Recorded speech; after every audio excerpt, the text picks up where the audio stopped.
and try to complete. Maybe it's my OCD, but when I see little areas like that, I feel compelled to fill I them agree. in. Yeah. Is it the case that I'm seeing some other areas that don't appear to have sidewalk on the satellite picture?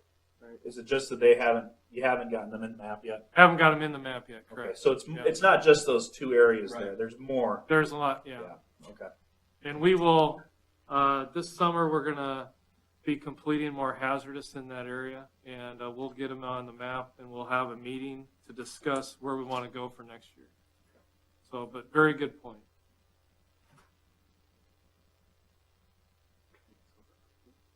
Okay, so then the other area we're going to be discussing tonight would be going up by Dry Run Creek, which is right here. There's a chunk of sidewalk, basically the concrete driveway, but there's a chunk missing in between.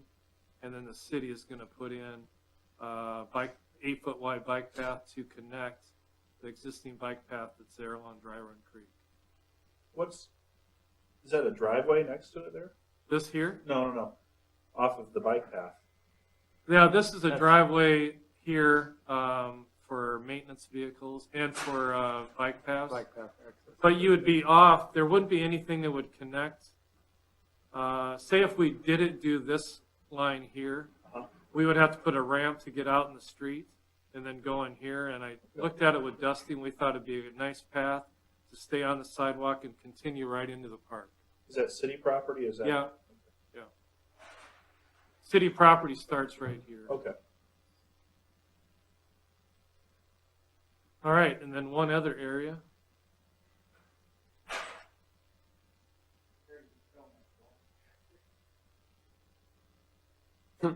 Let's see.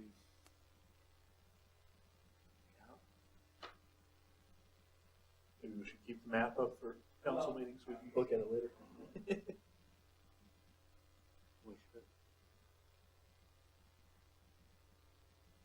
Then part of my sidewalk layer is not coming through, but it'll work for what we're doing. So that whole swath of green space in the middle, what? There is sidewalk there. It's just we just updated our GIS, and some of the layers are not coming through, so I got to update our program. But this is the other area that we have on the agenda tonight. There is sidewalk going this way, sidewalk here, as you can see on the Where are aerial. you? This is by Avera. Queen of Peace Hospital, the cancer center is right here. So this is the other area that we're looking at for tonight. So what street is that? This is Kittredge, this is 6th, and then this is 7th up here. So Terry, why that section? Because we've had different people request, the reason of this area here, we've had different people request the last couple of years that, hey, there's no sidewalk on here, let's try to get that to connect from 7th to 6th. So I added it on the list this last year. We're also looking at continuing on, going on 6th and down Kittredge. So we have something going through the hospital. And the thing that we've looked at as a committee on a bus tour, as we go down Kittredge Street, we're going to have a lot of trees and bushes to remove. And going through the parking lot of Avera, we're probably going to lose 1 or 2 parking spots. But their parking overlaps onto the city right away, so we would all be still within our own right away. And Dave, what we tried to do is avoid picking a fight if we can over the years. So if it involves a lot of trees, we try to look at maybe some other area of town before we, It's tough to lose a tree in here. well, yeah. Actually, yeah, I have some areas where it would be 10, Oh. 20, 30, 40 trees to put in concrete. Well, it'll happen eventually, but we pick the fights. So with that, does anybody else have any other questions on what our project is for tonight? So this is separate from the nuisance? This is separate than the nuisance, yeah. Yep. The nuisance, we sent out letters last year, and we're in that southwest quadrant, but we also have some in the northwest quadrant. And while I'm talking about this, I'm going to reboot this program. Maybe get rid of some of my errors. So we sent out notices last year. The people that called and told us to go ahead with their sidewalk for hazardous, we did some of those areas last year, and we will continue to proceed with the rest of the areas. The ones that are on the hazardous list, that are going through that are also part of the proposed assessment, those are ones that are, that we didn't get done, and we're following the state law procedure. Send out that first hazardous letter. If we don't get them done that first year, then we include them in the special assessment process, and then we will get them done that following year. All right, with that, we're going to continue with some other, with some policy things that I wanted to bring up. Okay, so for sidewalk policy, recently we've had a conversation about extending projects into the following year. We currently extend projects into the following year if they are unable to finish. In most cases, most of the projects get complete, and we're only looking at 1 to 2 weeks of work to finish. In this case, we're only able to get about a third of the project complete. Work is stopped by Public Works due to colder weather. So this last year, we had 4 different schedules, 2 new proposed schedules, and then we had 1 hazardous schedule that was specific in a certain area, and then we had another one that was just miscellaneous hazardous and miscellaneous work. So what my recommendation to you guys would be is we would leave it up to Public Works to extend a project due to items or miscellaneous added to a contract during the construction year, the workability of the contractor, quality of work, communication between the contractor, property owners, and the city, complaints with the property owners and the contractor, and only areas specified in the contract can get done in the following year, no extras.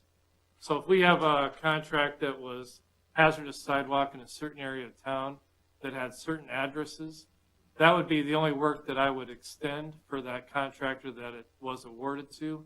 I wouldn't add additional work to that. I'm not opposed to this, but I'm wondering how we guard against somebody who bids bigger than their capability and then says, well, I can't finish the work and I'd like to continue next year. I mean, do we keep track of that? Do we say no? Is there a penalty if you don't get it done? Well, we do have a penalty clause into our specs. We typically take a look at that to see if, and a lot of it's based off weather. A lot of it is based off of what they think they could get done. And we take a look at all those things. We typically don't add a penalty payment, that kind of thing. Well, you know what I'm talking about. 3 years ago, we had an individual who just kind of quit almost. Right. I guess I have a similar concern. I don't know if it's the same question, but I also think we as the council and the city need to look at our eyes can't be bigger than our stomach. Good point. If we say we're going to do $2 million worth of work and we only have people in time to do $1 million worth of work, we're taking $2 million in taxpayer money and only doing $1 million worth of work and carrying the money over to maybe be spent on the same project and maybe not. Yeah. And this kind of fits in with that, and we got to watch that. I mean, we had the discussion earlier on where our tax rate is compared to other cities, and some of that might be we have a bunch of projects in mind and we don't get them done. Oh, I agree with that, and that's another reason why I like this plan, the schedule that we're doing this year. We are, last year we did about 40,000 square feet of new sidewalk areas. This year we're doing 25. And we're doing probably about that 10,000 of hazardous sidewalk. So, and we're looking at more and more areas all the time for hazardous. How much hazardous did you have in last year? Last year's I had about 15,000, and we did roughly about 10,000 of that. Now the issue we had with last year is one of the contractors asked to get out of his project. We had two different contractors. One was Chad Colwell working on 13th and 14th, and then the other contractor was Bob Johnson that was working down at Anderson Palmer Place. He asked if he could get out of his contract, if he could find a contractor to get his work done. And I said, you need to talk to that contractor, and I talked to Tim about it. And my biggest goal was to try to get as much of the new sidewalk stuff done. That was my biggest, reason for going that route. And it was okay with the contractor. The only issue the other contractor had is I might not get all my hazardous sidewalk stuff done. Well, Phil, I want to draw you in on this because you're an attorney at law. Is that even legal? We bid these out, and then to have somebody say, no, I don't want to do this, I'll get somebody else to do it. Well, I can't speak to the law as it relates to the municipality because I'm not an expert in municipal law. Carl would have to answer a question as far as that goes. But generally speaking, when you're talking about a contract, it's two parties agreeing to do something. And so if two parties agree that they're no longer going to do something, that's perfectly legal. But again, I don't know how that works with municipal government in that. I've never looked into that issue. I think we might want to talk to Carl on whether that would throw a kink in it. Right. On the one hand, I mean, if it's the same amount, you could make the case that the bid laws weren't violated, but if, yeah, sounds we like have a some bait and other switch, issues, though. we could have some issues with bid law.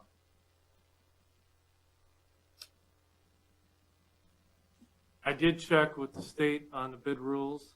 I extended it into another year. The only issue with bid rules is just so it gets bid. It is a contract issue with the city, and in our city contract that we give to the contractors, basically it has in there where the city can extend a contract into a following year if they have to be stopped due to weather or different conditions. Yeah, I don't think anybody has an issue with weather, but I think Steve makes a good point about, how many feet can you do? And Right. we all know that the hazardous takes longer because you're doing a section here and then you're moving everything and doing a section there. Yeah. And it just means too, if we're out doing hazardous sidewalk and we're seeing a bunch of areas that need to get fixed, we'll send them a letter, but it might mean that here's the other key thing. We either hold back on sending out letters on hazardous until we know we could get them fixed, or we give those people a little bit more time to hire their own contractor and get them fixed themselves. Does that make sense? Mm-hmm. So it's kind of a juggling match sometime with trying to get us, we're trying to do, I think, a lot of things. We're trying to do a lot of new sidewalk areas, and we're also trying to fix a lot of hazardous sidewalk areas. So which is more important on the safety perspective, the hazardous or the new? I would say hazardous would be probably more of a key thing. And maybe after this year is what we do is we focus mainly on hazardous. Try to get our hazardous all caught up and then work on some pre-planning for some new areas.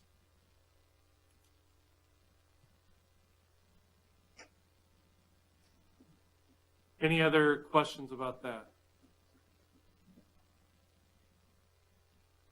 All right, the other city policy that I've had some questions about is currently if the city hires a contractor to do their sidewalk, the city pays for the extra portions of the work that needs to be completed. That means fixed irrigation, fixed driveways, fixed carriage walks, or regrading. What's a carriage walk? Carriage walk is the small, like 2 or 3 foot chunk of sidewalk that goes from like your front door right out to the street. Yeah. That's what a carriage walk would be. And we're going to go to a little drawing just to show you what we're talking about. So in this case here, where this driveway was kind of steep going through here, the city went back and we replaced part of this driveway to meet ADA. And then, of course, when we put in the new sidewalk, we went a 1/4 inch per foot to meet ADA. And we redid the approach. So the city pays for this portion and this portion. The homeowner pays for all this, okay? That goes through their driveway, even though there was concrete there before. What I've been asked is if this property owner wants to do their own sidewalk, would the city, even though they would hire their own contractor, would the city be willing to pay for this portion and this portion, being that I hired my own contractor? And I told them I would bring it up to the sidewalk committee. I don't really have an issue with this, just so that we pay whoever the contractor is the homeowner hires at this bid price. The same price that I would pay a contractor to fix it. What is our policy in paying for those, for the driveway and for the approach when our contractor does the sidewalk? What's the reason behind our policy? We do it to meet ADA. Okay. That is the reason. But are we doing that because we're the ones telling them they have to put the sidewalk in? Because if we weren't there telling them they had to put their sidewalk in, they wouldn't have to change their driveway. Correct. Well, and I have a related question. Obviously, the sidewalk has to be ADA. I understand that. But what difference does it make if my approach is ADA or not? The person's on the sidewalk. Okay, if there's an existing, I'm gonna go back to this other picture. Okay, if I got a approach like this, Okay, that I can see. I need to tear out this whole thing. Okay? And then, why? Doesn't meet ADA. Because it doesn't meet ADA. Well, It's too steep. Now, I would have to replace this approach when I do it. And in some cases, I have to replace this backside because it might be too steep. Now, there are Okay, times, but stop there. Who cares if that's too steep? because I don't want this approach to get too steep. Otherwise, when cars are driving up, I'm going to be grinding the bottom carriage of vehicles. That's the reason why we look at replacing either a small section, depends on what the grade is. Now, if you want to leave it as is, I'm fine with that. But we've had some property owners and we had some current ones that said, I would like to hire my own contractor, do my own work. Would the city be willing to pay me for some of those extra expenses like fixing my irrigation or the approach? I said I would have to bring it up to you guys because it's a policy issue. But if I did, I would only recommend doing it at the same price I would pay a contractor. maybe it's already been answered, but if they hire their own contractor to do this, and it's a situation like this, do they have to make that sidewalk meet ADA? Yes. Every So they have sidewalk to that- do it to the same standards that the city contractor would have. to do. Yes, And the only reason they're doing it is because we're telling them they've got to do it. right, to meet ADA. And if we tell them they've got to do it and they let us do it with our contractor, we pay for the extras. Right, But if we tell them they've got to do it and they use their own contractor, currently we're not paying the extras. correct. And we're inspecting it even though if they hire their own contractor or if they do it themselves. Do you think there's ever a risk if we do allow this, that there's gonna be so many individuals that want to do their own or do the contracting, that it's gonna jeopardize us getting a quality contractor to even come in and bid? I mean, you can't answer that obviously Yeah. 100%, but is that a risk that we do run? Pure speculation, but It is. what percentage of the people that we contact have their own contractor come in and do their Maybe 10, 15%, a small amount.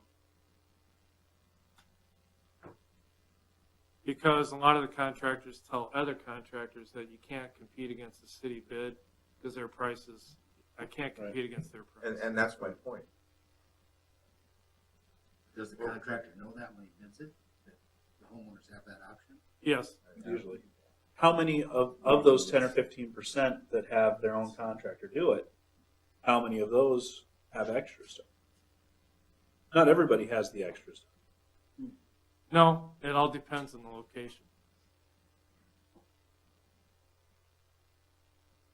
Maybe the better question is, why are we paying to do the extras on the ones that we have? The ones that we're doing? And that would Because be, we're charging the cost of the sidewalk back to the property owner. yeah, Why aren't we charging back the rest of the work? because we felt as a way to make everything ADA compliant, the city would pay for some of those extra charges by replacing the approach and fixing irrigation. And the landscaping. Yeah. And if we have to regrade a yard just to get that sidewalk so it's not so steep, so we're not following. Well, I personally like the idea of us paying when they use the city contractor, because it takes a little of the sting out of it. Okay. On the other hand, if you do it yourself, you know, it's not gonna happen this year or next year, but you could create an obligation that you're no longer able to fill, as Jeff says, if you don't get somebody willing to bid it. And, you know, one of the big surprises I had when I got on the council was how many of these contracts are just one bidder. You know, not necessarily in this area, but you know, throughout the city. I mean, I'd be willing to try it. And if it got to a point that we're just not getting quality bids as a result of reduced, because this is on quantity, Yeah, obviously. right. but how do we control our costs? I mean, do people have to get our permission to redo their sidewalk then? Yes. Whenever someone comes in to do their own sidewalk, to fix it or to put in new, they have to come in and get a sidewalk permit. And before they could pour the concrete, they have to call us and get a form inspection. So that, a lot of times that'll happen during the day, it'll happen at night, or it happens on weekends. And we're out there doing form inspections before they could pour. Well, I guess my question is, if you're gonna, I realize it's taxpayer money, but I'm gonna say our money for the sake of argument. If you're gonna spend our money, we should have some indication before anything's dug up. Otherwise, I don't know how you control the cost. Right. And that would be the way that we would deal with it during the form inspection. It seems to me there's something of an unfairness that's going on. We're forcing them to put in the sidewalk. And if they use our contractor, we're paying for the extra work. And if they're not using our contractor, we're not paying for the extra work. And I guess to me, there's two ways to solve it. Either we pay for the extra work for those who are using their own contractor, or we stop paying for the extra work for those who are using the city contractor and put it on the assessment, just like the sidewalk. My question is, why don't we just do it that way? Do which way? Put it on the assessment. If we do that, then we might as well not have an assessment hearing tonight because all the prices, all the costs for the property owners will change. Yeah, you know, Yeah, that's an issue. this is such a tar baby to begin with that I hate to coat it with extra tar. Yeah.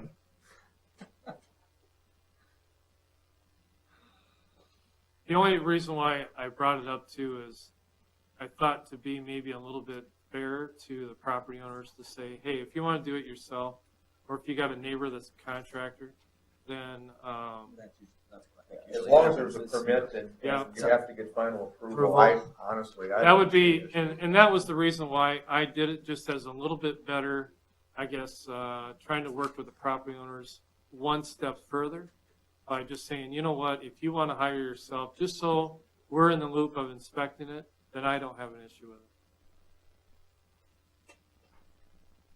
Terry, just to educate me, when you do the extras, does that go on the assessment or does the city No, just pick that the up? city pays City that. just picks it Picks up, it up. pays it. That's So every year I bid, That's in our That's Budget. part of our numbers. That's part of our. every year I budget about between 70 and 90,000 for city sidewalk, city portions of the new sidewalk project. That's where that money comes out of. So to Phil's point, Yeah, you know, pay me now, pay me later, but it's Right. coming out of that same fund. right. How much, you said 70 to 90,000 for city sidewalk, and I know some of that goes to Yeah, make city sidewalks. yeah. How much of that goes to paying these extras? Oh, that's what I use to do the extras. The driveways, put in all the ramps. We're spending $70,000 to $90,000 per year to do that. Not just on driveways. A big portion of it is doing corner ramps. Oh, But that's The in corner your- that's in ramps- your extra budget. Yeah, to me, that's a different issue. I guess. yeah. The corner ramps are about Address that. 1,500 to Right now, I don't 2,000 a think we can corner. Do anything about what the party said others for. I thought maybe we should address it maybe at another time and look at that policy.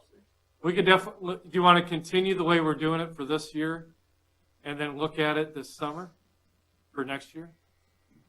I think if we've already got numbers, Well, that's my Yeah. concern, is how much money is it gonna be? We've already If we told change? what's If gonna we cost. That's kind of change, a yeah. contract, isn't it?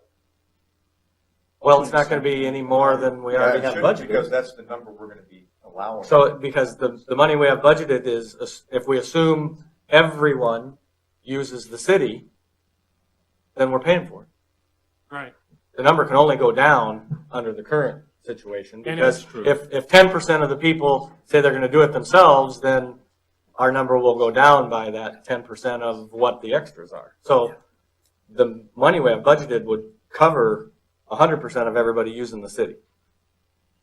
So, I mean, if we change it, we've got it, should have it covered dollar-wise. Right. That assumes nobody's proactive. Sure. Right. But I don't think anybody's come in to get any Yeah. permit No. approvals or Yeah. anything else, so And usually that doesn't start until Nobody's panting to put in new starting sidewalks. tomorrow. not at 10 below zero. tomorrow.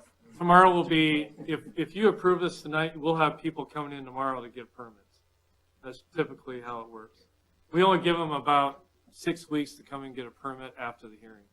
Because we don't want to prolong it for a couple months until they decide, so.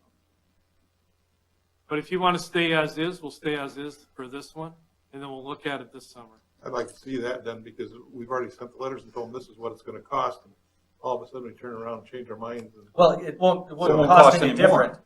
I understand, but it would cost them if they've gotta put that. Well, No. What I'm No. suggesting what they're suggesting is that the city picks up the tab Oh, for those, in other words, that we Right. correct the unfairness to the point where the city picks up. Because more of that it. money's I thought he already, was that talking money's about there. that. Yeah. As So- opposed to my position, which would be that we don't pay.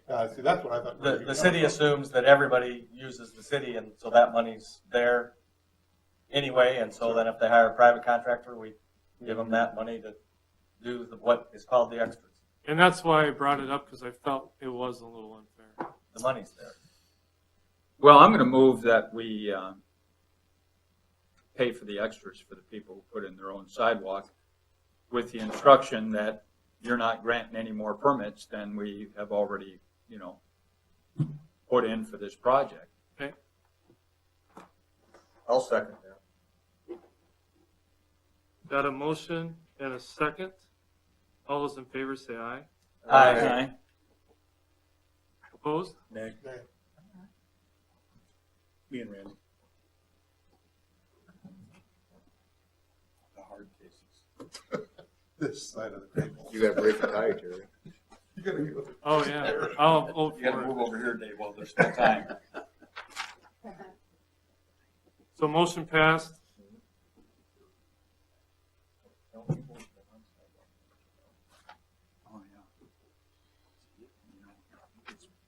Okay, the last item on the agenda is the Raleigh Interstate Crossing. This is up on your screen, Raleigh Street, going north and south, Cabela's Pond down here, Trail Lee's over here. Currently, and I'll go to, currently there is no sidewalk or bike path crossing in this area. There is not, I Yeah. can attest to that. Yeah. I run it quite a few So- times a year.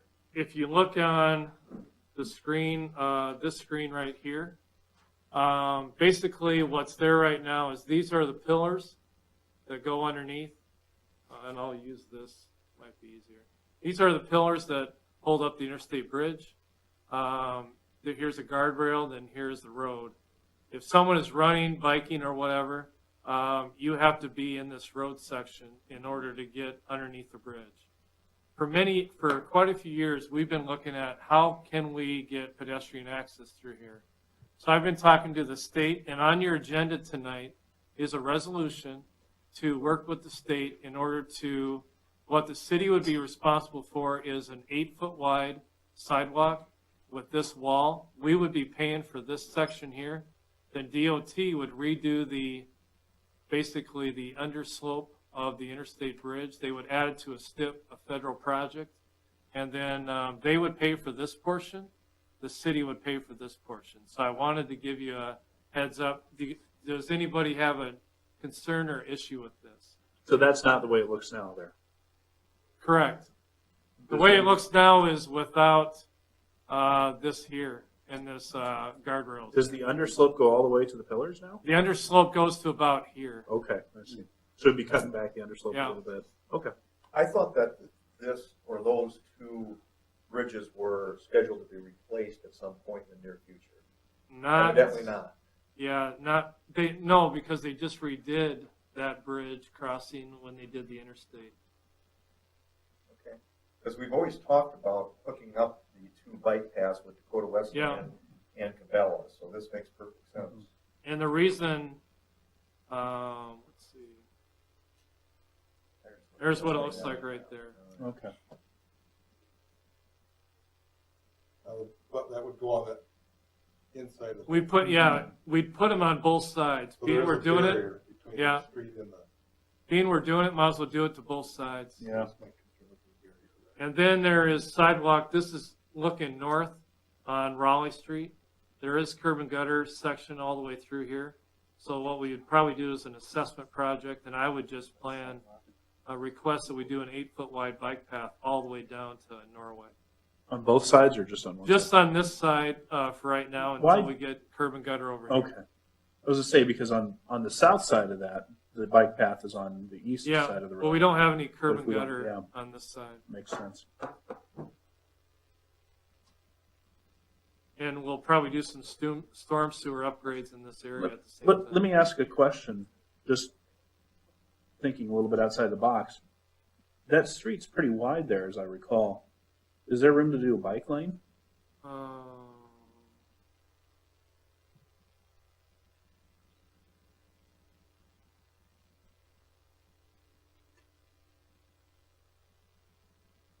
I mean, not where the bridges are, but north of that.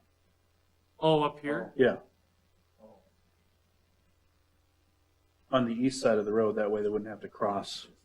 33. That's not as wide as I thought it was, I guess. It'd be nice if it was, it's nice to have it separated from the road Right. if you can. Yeah. And we have the room to Yeah, we do certainly it up there. Okay.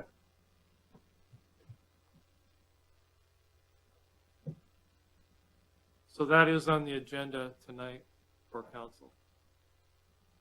But I just wanted to kind of give you a heads up, where it is, what it looks like, and what we're planning on doing.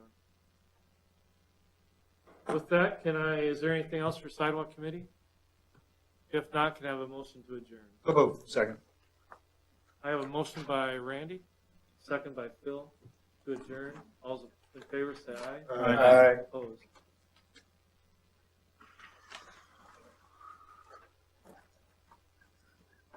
Oops, Wrong one.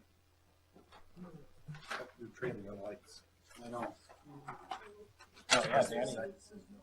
That's right. That's right. They're all down now. No, no. Yeah, that side says, no, yeah, this is, see, that's why Marty didn't come right here.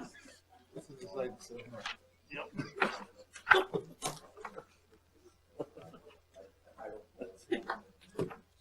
Yeah. These are your timesheets, Okay, and we have them all the way up to like June. okay, But I need you How to far do is I is need you to sign one of these. each one of them, okay. Yep, Sure, okay. thank you. Yeah.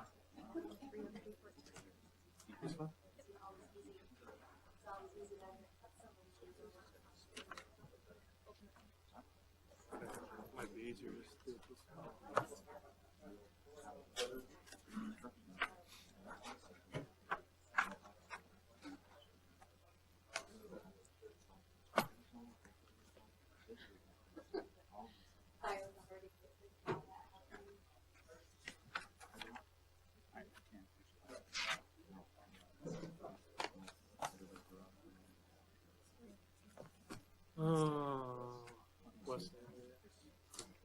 Texan?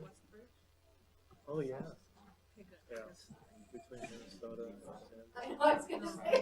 farther west. Yeah, we're gonna be going there. Stay get tested. Oh, yeah. Are you on the north side?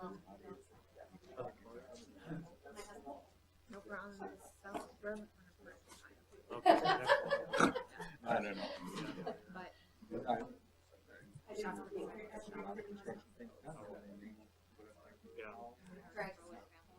Oh. Yeah, we'll do Where'd the it. mayor go? I don't know.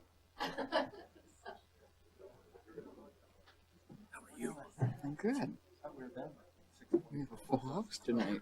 Sorry.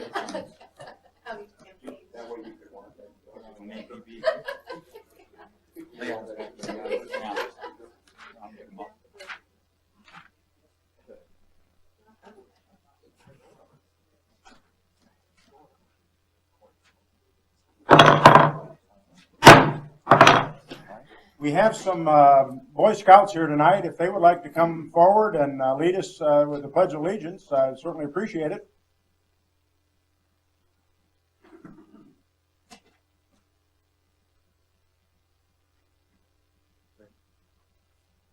Go ahead and start when you're ready.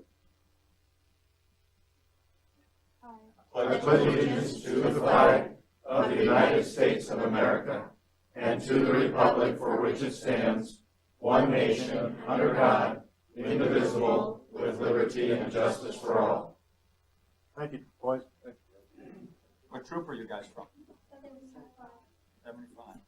Your leader is here. Why don't you go ahead and introduce yourself and your scouts that you have with you tonight. I'm Greg Hildebrandt. I'm Assistant Scoutmaster for Troop 75. Next to me is my son Jared Hildebrandt. That's him and Anthony Kelly. And then Hunter Sass. Okay. Thanks for coming. We have someone from Trinity Lutheran here tonight for invocation. I'm from First Reformed. I'm here in Chris' place as he's on a mission trip in Africa. Oh. And he didn't come back? He's a little warm right now. Let's pray. Lord God, we thank you so much for this evening. We thank you for the community that we get to live in. Lord, we thank you for the ways that you have blessed this community in the past, and we look forward to the ways that you will bless it in the future. Lord, we thank you for all the people who serve this community. We think of those who are working so diligently and plowing the streets and keeping them safe. We think of others who are working on water main breaks. Lord, we thank you for the men and women who serve in the police and fire departments and others who lead and serve this community. Lord, we think this evening of the City Council as they meet. We pray you will guide and direct all their discussions and all their decisions. We pray all this in your mighty name. Amen. Amen. Thank you. Are our microphones on and working? Yeah, they were. I believe so. Roll call. Gosher, Here. Smith, Here. Olson, Here. Jerks, Here. Rice, Here. Carlson, Here. Tronis, Here. Barrington. Here.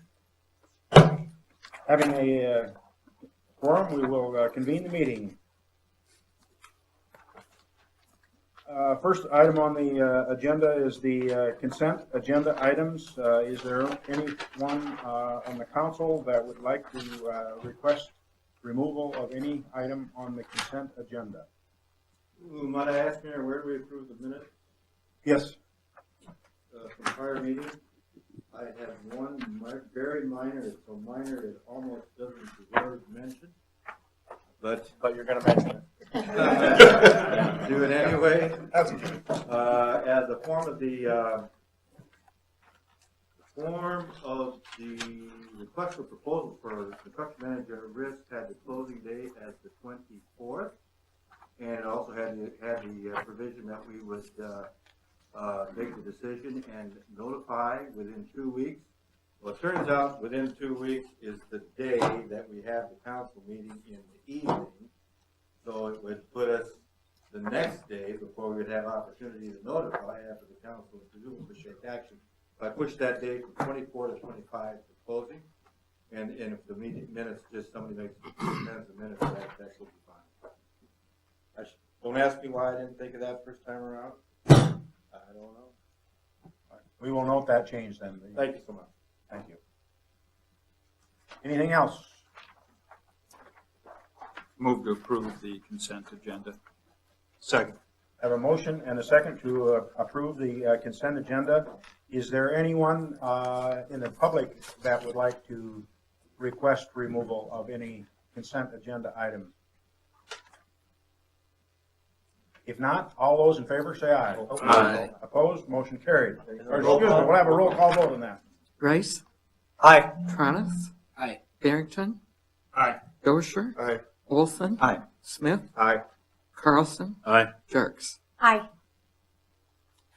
Motion approved. Citizens input, if you need to address the mayor, members of the city council on an item that was not on the agenda, please come forward to the podium and state your name and your concern. Presentations are limited to 3 minutes. Items will be considered, but no action will be taken at this time. Anyone from the audience that would like to address the council?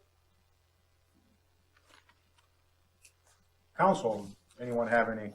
I have one item that I'd like us to think about. You know, Jim Johnston came a couple of times with a lot of passion and frankly with some hyperbole as well. But a lot of what he said wasn't wrong. And the way our zoning is, and I'll be silly for a minute, every single storefront on Main Street could be a bar. Now, I recognize that economics and liquor licenses preclude that.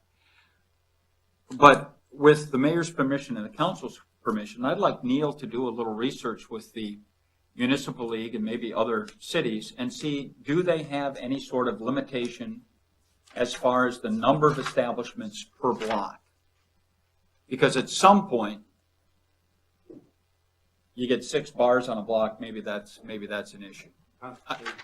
Yeah, and you know, I was in favor of the VFW relocation, but I can see an issue where you go, really?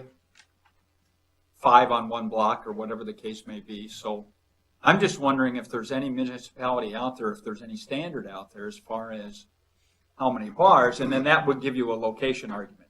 There's nothing wrong with your character, but a 5th bar on this block is no good, maybe if you move 4 blocks down. I don't know. I just thought he had some points that bore looking into.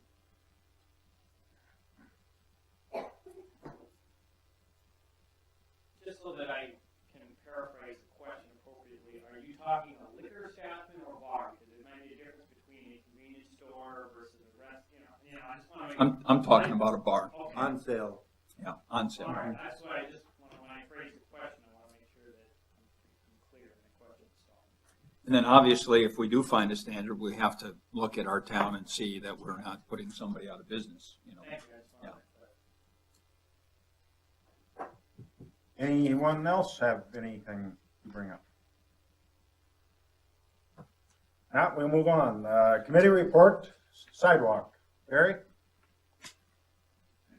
Sidewalk committee met tonight at 6:50.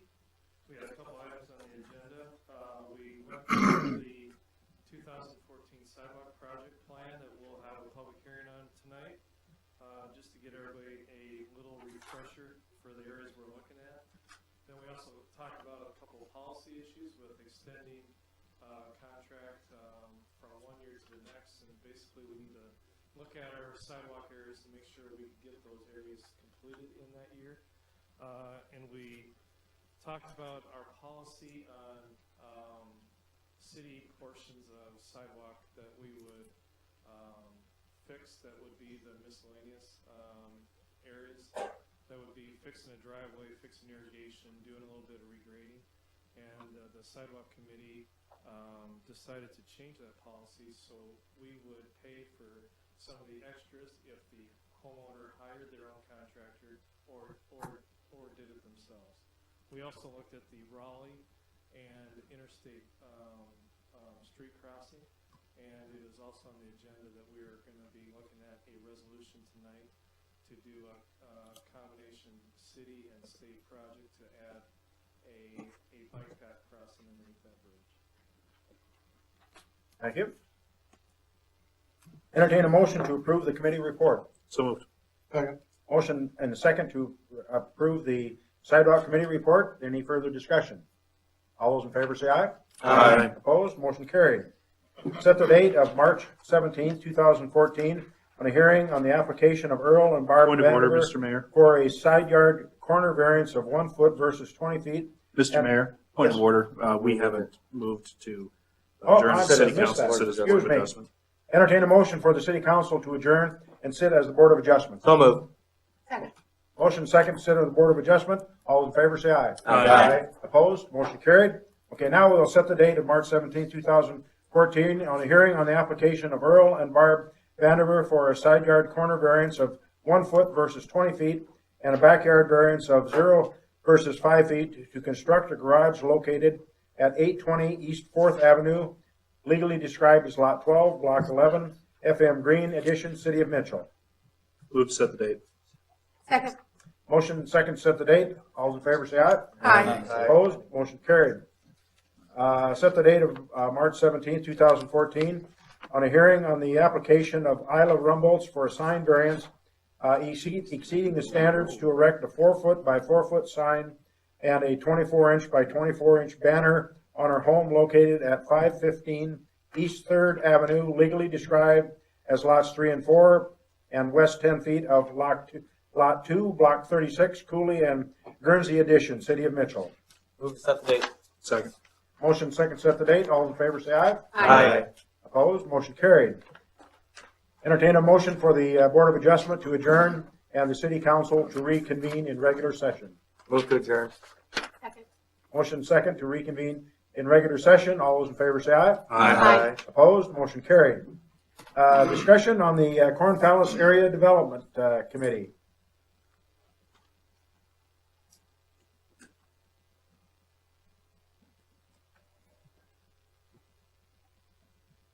Good evening, Mayor, council members, members of the public. Those of you who don't know me, remember me being out here. My name is Doug Daly. I'm the chairperson of the Corn Palace Area Development Committee. And our plan tonight is to give a review / presentation to the city with regard to where we are at on the Corn Palace project. Tonight, we're fortunate to have two architects from MS&R that are here with us tonight. We'll have at least one, if not both of them, speaking to give you an overview. So I'd like to introduce to everyone Eric Amel and Aaron McDonough. So they're from Meyer, Schreier, and Rockcastle, the architects, and I'm going to turn it over to Eric. Hey, thank you, Doug, and greetings to the council and to the people of Mitchell. And it is really a tickling and awesome opportunity to join you in renewing the Corn Palace in Mitchell, South Dakota. And as we all know, it's the world's onlyest, and and we hope to make it better and than it has been for a very long time. Very excited to be here and be able to tell you that as a sure sign of spring, we are really getting close to the point where we're going to need to put shovels. Well, we're going to have to start doing some demo inside the Corn Palace. But we are planning to issue drawings on about March 12th, based on tonight's action to invite bidders, and we should be seeing responses to that bid opening on the 9th of April. At any rate, let me get you into this a little bit. This project was last presented to the council, I believe, on July 15th for approval of the monies to make the renovation of the next generation Corn Palace happen. We've been articulating the appearance of the building ever so slightly over the months, but it's very much like the project that we presented to you on the 15th of this past year, 2013.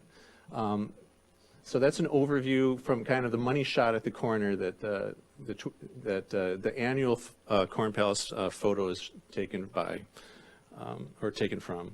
So Jackie, why don't we say what's all happening on this exterior? I think it's on the next slide. So these things are in the project. We are replacing the existing corn domes on the top with new, more leafy, diaphanous domes on top that will be lit with multicolored lighting. It'll be programmed so it can turn different shades of reds and pinks and oranges and greens over the span of an evening, or you can theme it to the 4th of July or St. Patrick's Day or Corn Festival, as you wish. You'll also see, we'll show you again on the next slide, but we're increasing the size of the corn murals on the west main facade and the corner of the south facade. Instead of the brick base that is at the bottom of the whole building, we are deploying more geometric tile that is reminiscent of the corn palaces of the early 1900s. Then what's really kind of wonderful is that we're turning the Corn Palace entry marquee into a balcony that visitors and citizens can go out onto from a corridor on the second floor. And large windows are going to bring daylight into the vestibule of the Corn Palace. There near the end is we're putting a glass door on the south side into the lobby to bring more daylight into the southwest corner of the lobby, and that opening has the capacity of opening clear so that you could bring a vehicle or a display in and out of that door, or potentially open it on those mild spring and late summer days to let people in and out from the south side. And then you'll also see in the next slide a little articulation on the rooftop, new wind turbines on the south facade as sort of a nod to all the animation up there, but bringing it into the 21st century and giving a nod to the wind power generation in this region, and the just a new sense of the value of energy conservation and natural generation of energy. So let's look at that next slide and see the Corn Palace at night. There you can see the domes on the top are meant to look more leafy. They're open aluminum petals that are painted the Corn Palace colors of gold and kind of light russet color. And then you're seeing the glow on those domes from uplights on the roof. There's 3 of those domes, and flanking the large center dome are the minarets that are also given a leafy appearance on the top. They almost kind of look like little wheat stalks, and we're just trying to bring in that animation that you found in the early days of the Corn Palace with all the various forms of structures on the roof, and the fact that they used to be decorated as well every year. I'm sorry to interrupt. But, yes. All of these flags, is that just an artistic rendition, or are those poles included in the bid? Or? Oh, let's see. I think that, are there flags up there now? No. Well, we should look, councilperson, we should look at that a little bit more carefully, but I believe we have some amount of flag poles up there right now. That is somewhat artistic, yes. To be certain, the flagpole, the large flagpoles on the corn domes are pre-existing and will be taken off to do the work and then remounted with the American flags there shown. And then between those flags of question are on the south facade are the little wind turbines. They're not huge because we don't want to overtax the building or to make too much competition for the main facade and the corn domes. There you can. Are they going to generate the electricity to operate the Corn Palace? Or? I wish Mayor, that they would generate all the energy needed for the Corn Palace, but it's going to be more of a gesture. They'll contribute a little bit of energy to the offset lighting on the roof, but it's going to be more of a signature gesture. In fact, what would probably be what will be more productive is that we plan to relamp all those little sparkly lights around the murals with LED, and that'll cut the wattage quite a bit compared to the incandescent.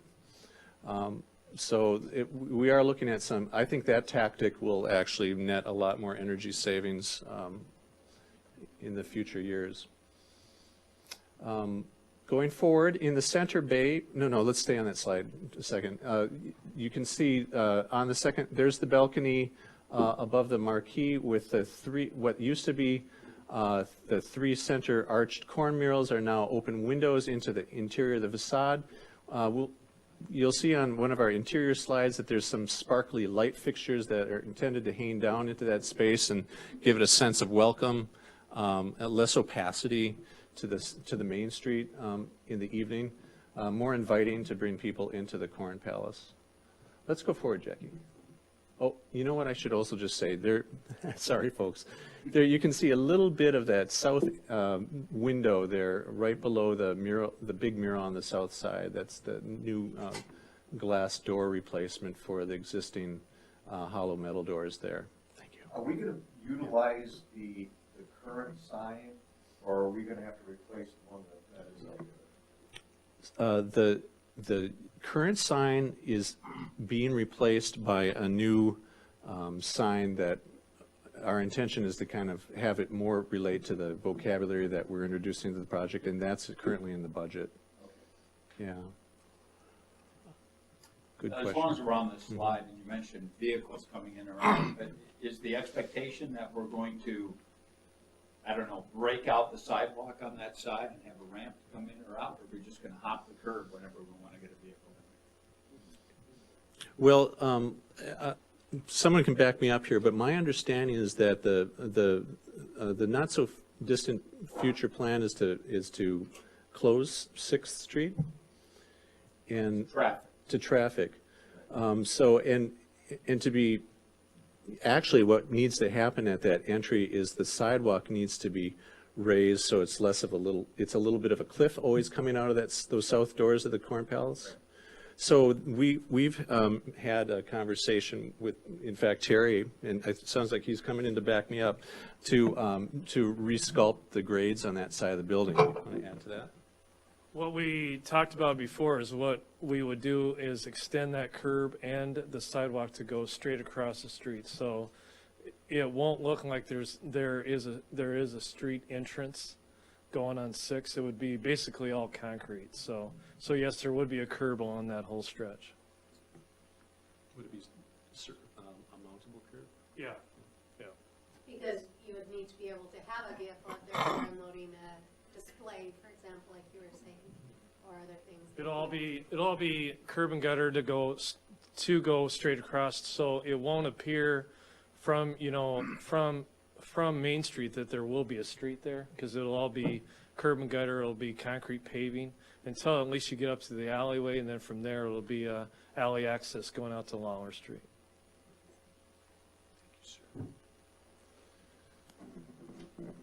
I like this, the Q&A, right, as we go. Please feel free. Since you said that. Way to go. I've gotten one question, Eric, and I've gotten it, I don't know how many times. It's from the same individuals each time, but they keep asking me. How much is it going to cost us to light the domes? Do you have any number? We haven't seen any numbers for a breakdown of what each, we've got the total figure, but we haven't seen any breakdowns.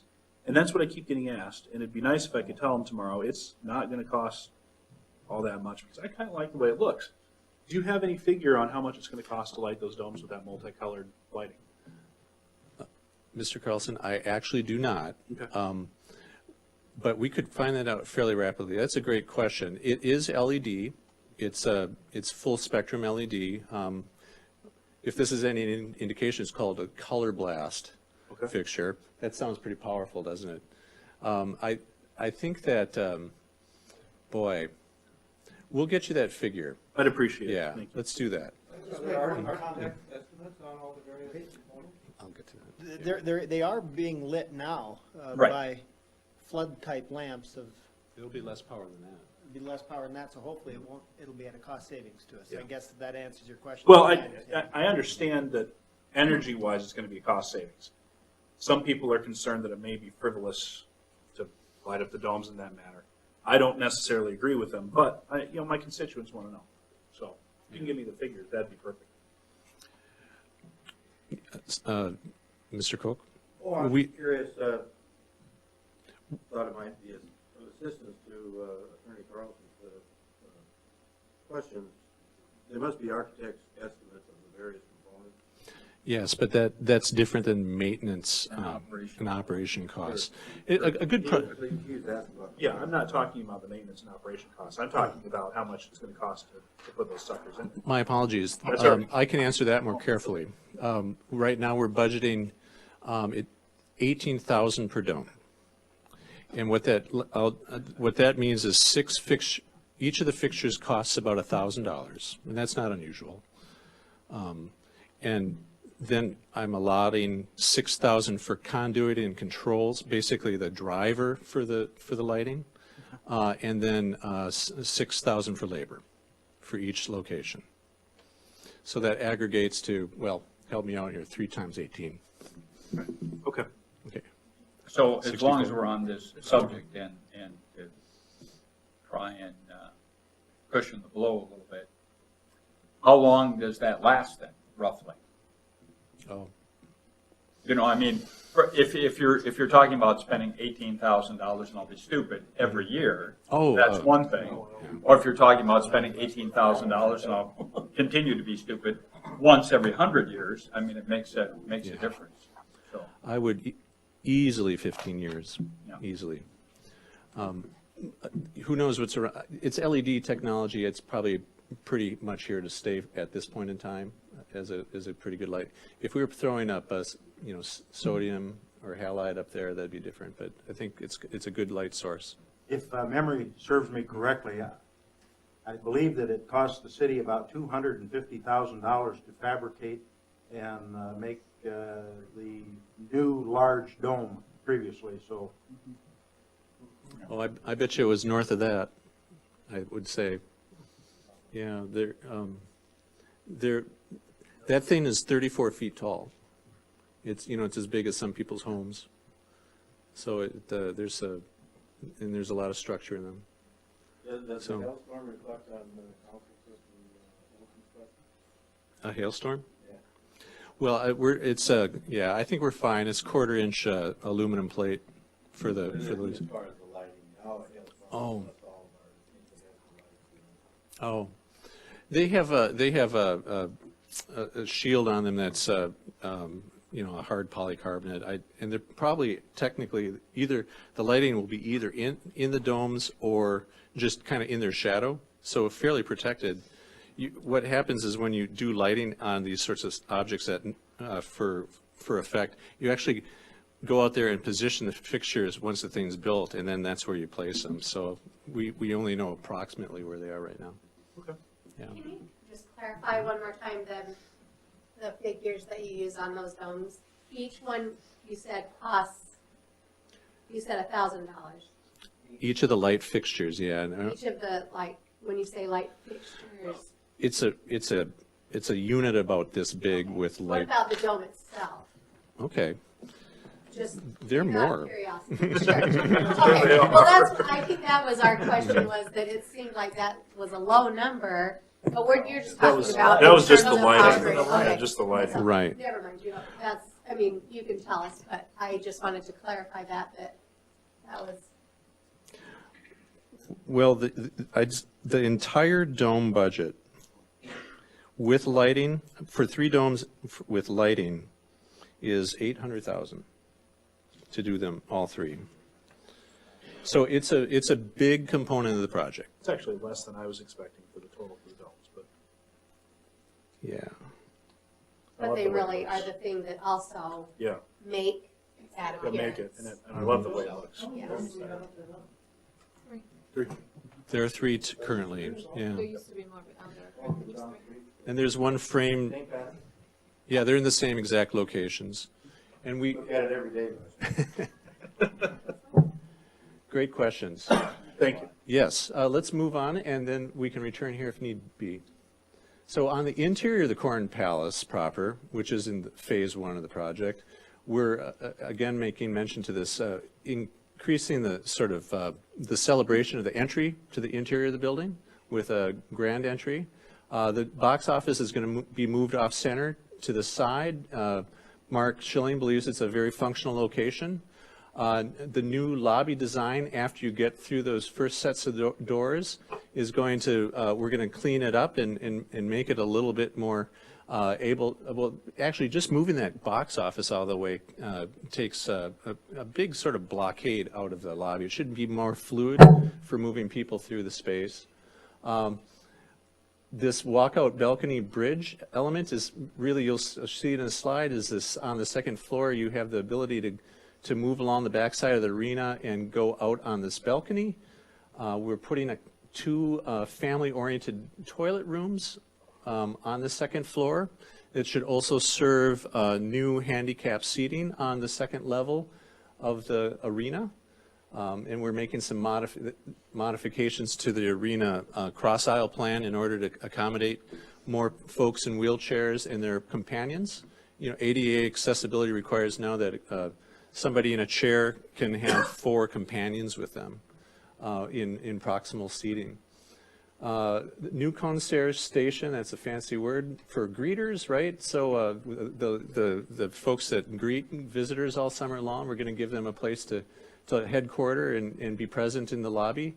I just made mention of the accessible seating area, and we're part of the deal is to do temperature control upgrades for the arena, so that when it's cold out like now, the lobby is warmer and the upper seats of the arena are not sweat boxes. Okay, so we're trying to level out the air temperature within the whole facility so that everybody's more comfortable. And then we're adding a passenger elevator. It's actually right through that wall right there, adjunct here to the council chamber, and that's in phase 1. So there's going to need to be some work right here this summer. The elevator will, we're threading it down between the existing stairwell and the Corn Palace and it's going to serve, it's going to move people from first to second floor only. Mark Schilling indicates that we don't need to bring people into the basement that way. We've got the freight elevator. But that activity is included in phase 1 as well, in order, frankly, to just get people to those accessible seats. And it's also going to, there's also the idea that busloads of folks, there'll be a component of those people that would love to take an elevator up to the second level. And that's because, and I'll show you in a slide here, we're gonna feature Oscar Howe's work in a more compelling way up on that second level. I bet you that, let's go forward, Jackie. So just to pull you through here, you can see the folks out up on the balcony over the entry to the Corn Palace, and then if you move in, what used to be a 1-story space is now a 2-story volume with a slight barrel vaulted ceiling and some sparkly light fixtures hanging down. And you can see that there's an interior balcony along the back side of the arena there, and then a bridge between the two right over the top of the box office. So that's the sectional, and then I should say also the lobby underneath the arena seating. It's a depressed space. You know how that little piece, juts down now, and it's kind of awkward. We're going to smooth that out and make it more sinuous and fluid, but still there's a compression of space there. So it's going to be nice to have this sort of high volume and the compressed volume, and then go up into the arena. It's going to be quite dramatic.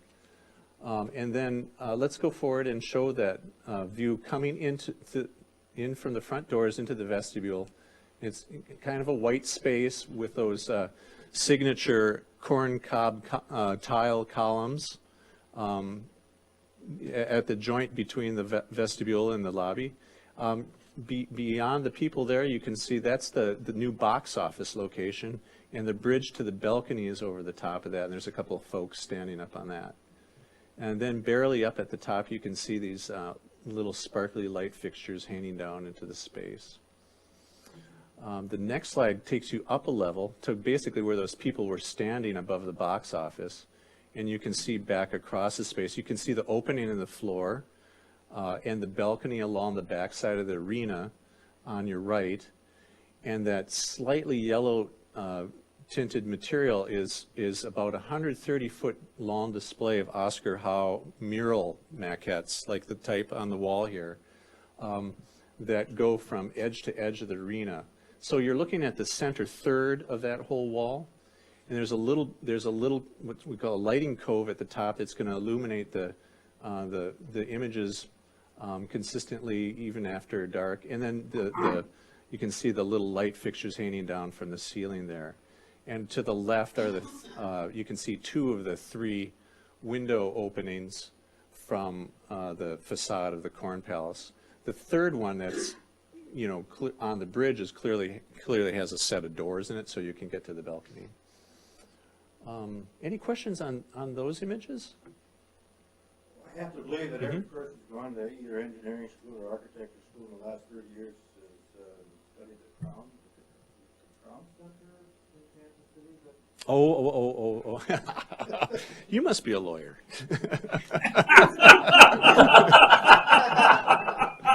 Oh, yeah, we learned that story in school. Yeah. What Mr. Cook's talking about is is a balcony that failed because it was engineered improperly and then collapsed under a big party load. Well, it's all in the we're getting down in the weeds here, but anyway, I mean, the point being that I take from what you're asking is that balcony that goes across the way needs to hold. Okay. We have a structural engineer. We have a full engineering provided by the Sioux Falls firm of TSP. And yeah, that's fine. Oh, well, hopefully you never have to, right? Okay.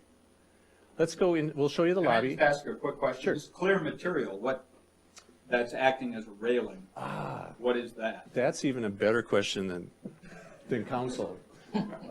That's an engineered glass rail system. It's got to meet code on impact and so forth, but it's the guardrail height. It's keeping people on the balcony, and it's designed to handle the loads of people leaning against it and so forth. And it's anchored to the steel structure in that balcony edge. Does that answer your question? Okay. Let's move forward. This is in the lobby space. Basically, you're looking back out the doors towards the vestibule. We have new glass entry doors between the lobby and the vestibule, making that connection be transparent, but the Corn Palace staff needs a line of control at that point, so we introduced doors. Those are the corn cob columns, if you will. Covered with a decorative tile. So they're meant to be sort of the little splash in the space. And you'll see in the next picture, we're actually turning around and looking at the back wall of the arena. And now this is a little bit of development here. We've introduced a little ring of light around the top of each column to shine down.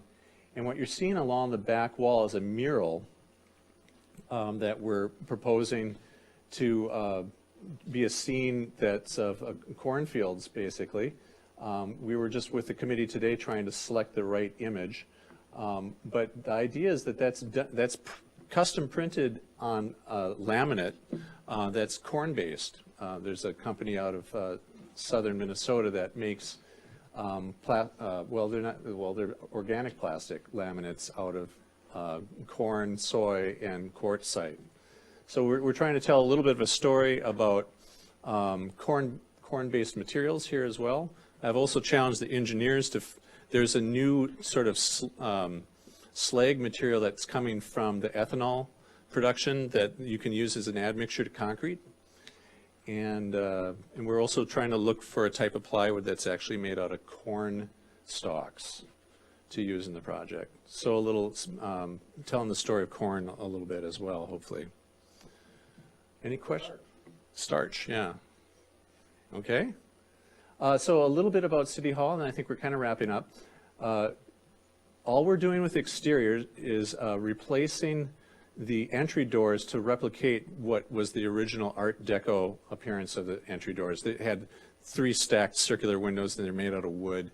We replaced the sort of the everyday aluminum storefronts and put those, something that looks a little bit more vintage as the entry in. Let's see, we are also then on the interior making, this is phase 2 stuff now, that comes after city offices have been relocated. I guess we can go to the next slide and I can show you some of that. This is what that space looks like when you take out all the partitions and the ceiling. It's got a great concrete structure. You know, it's a really hefty structure because they're bringing the military trucks up on the 2nd level. We're proposing that is exhibit space to give an attraction to people to come into the doors of the Corn Palace and stay a while. So we would have, we're showing in this image the timeline, the history of the, you know how the Corn Palaces over the decades are shown on the walls leading to the arena? Well, that story would be told here as well, and we would be adding in things like what were the current events of the day, let's see what else, and who were the performers who were of that decade coming to the Corn Palace. So I think you can see Lawrence Welk back there with his accordion, for instance, and others that, it's a, you know, one of those little stories. You can go have your picture taken next to Lawrence Welk if you're a big fan. And then right down in the center, I guess, one of the exhibits that was collected from the Indiana Museum was this combine that the kids can go up and pretend they're driving through the fields. So things like that. And there's a pedestal in the front. It'd be fun to have a model of an old Corn Palace there in the center, kind of like the one at the Carnegie Library. We wouldn't be taking theirs, though. They won't have anything of that. Okay. Anything else there? Well, in the back of I should say in the back of that exhibit space we showed is a meeting room that the video can be shown there, and there is also additional toileting facilities in that back corner where the old jail used to be. So that's the overview. And what do we have for the last slide? We can just go back to the exterior image. Any further questions? I've got one, and several years ago, maybe 20, we had ice buildup and other stuff on the roof that slid down. I guess I have some concern with the surface area increase of those domes over what they are now, of how much snow and other stuff that will build up and accumulate, and then obviously when it melts and refreezes, where does it go? I think that's a mighty concern. And the answer I have is in the original engineering of it. We have to account for those loads, right? But that doesn't make them go away, right? And I don't know. Right now we're relying on the. It sounds like your experience is informing us right now. My take on it was that those domes were over the roof, so maybe we need to look a little harder at exactly what's happening there. But our intention was to not have ice falling off the roof onto people using the sidewalk, for sure. Well, I mean, the ice will melt and come down onto the roof and refreeze, and so we're concentrating ice onto the roof then. That's more of my concern. I mean, the domes and for people that have lived here, we have a blizzard and a northwest wind, and you go downtown and you look at the Corn Palace after the blizzard's done, and there's a sheet of snow on the northwest side of the dome.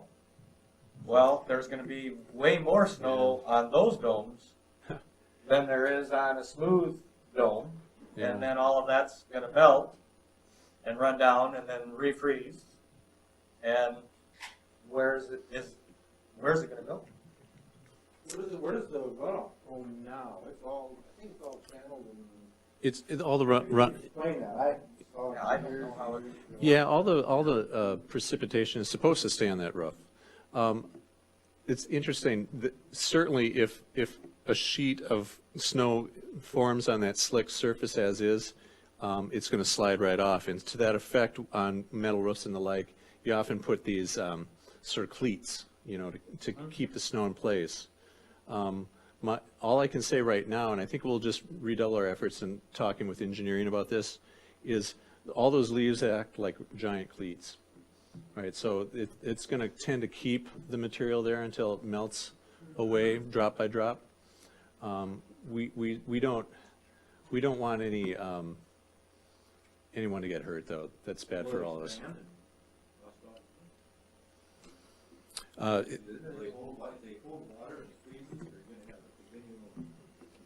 Yeah, they're big, and there's going to be a lot of airspace in there. The specifications call for the fabricators that make these to apply all the codes to the design of these. So there's no doubt that these things are not the usual fare. They're absolutely custom things. So that has to be accounted for. The Corn Palace roof itself is an independent drainage system. It all has, there's roof drains up there, yes. And the channels water, and I don't know if it goes down internally or externally. Internally, sir. Somehow it's taken down to discharge to storm sewer, or, I don't know how. That's But not yours. you're Minnesota people, so you have some idea of. We have some sense of what you. There are some. Although I mean that's those snowdrifts on the way over here are amazing. They're really something. Let me just tell you that in terms of schedule, actually, let me say in terms of dollars, we're on the same budget that we were on July 15th. It's a price tag, a total project cost of $7.125 million. I was a little bit concerned about the cost of domes, but we're on budget. And so I'm very happy to present that. On terms of schedule, we had a little talk about this today. Again, we had targeted to start construction in earnest in the Corn Palace on the day after Mitchell High School graduation, which is on May 18th. And we're actually looking at trying to start a little bit earlier, because what we're trying to bracket between those, like the Shrine Circus and graduations and the Corn Festival for the interior lobby work. It's a 3-month window. And we have to hit it hard to try and do that. So any little bits of time that we can buy for the contractor will probably make the cost more guaranteeable. So with that, we're trying to be open again in the lobby for occupancy on August 19th for Corn Festival. We are planning to allow a protracted timeline for the domes and other and like the elevator lead times are long. So we're providing that the contractor has until Halloween, the 31st of October, to complete that work. We've made plans with with Mark Schilling and Dale Odegaard on the disruption avoidance for the tourist season. That's an ongoing process, but we're being mindful of the fact that 250,000 people, maybe more, come here this summer, and plan to still come this summer. Can I ask you a question? I really appreciate all of the attention to detail that you guys have put into this, and how you've placed a lot of priority on what's local and our corn, the history that we have with corn and the Corn Palace. I think I have a concern with regards to a procedural question in terms of how you are finding your subcontractors. I was copied on a conversation where a local firm was under the assumption and had been called in to do some preliminary bidding and then have kind of been left out of the subsequent bidding when you were finalizing who would be doing some of your additional work. And I'm sure that you understand how important it is for us locally to keep this kind of work local in our economy and supporting our community. And so I guess I'm curious about if you could give me any insights into how you decide and how you're going to make sure that if at all possible, local people will be doing this work. That's a great question. So, Well, we're bound by some legal constraints to start with, and I believe, now is the construction method here to have a general contractor? construction method is to have one prime general contractor General contractor? and let out subs. I'm assuming that most of the traffic is going to come from local bidders. But And- if we have one prime, then he will provide his own subs, and he's free to do that, subject to our approval that they're qualified, or yours on our behalf, if they're in fact Well, qualified.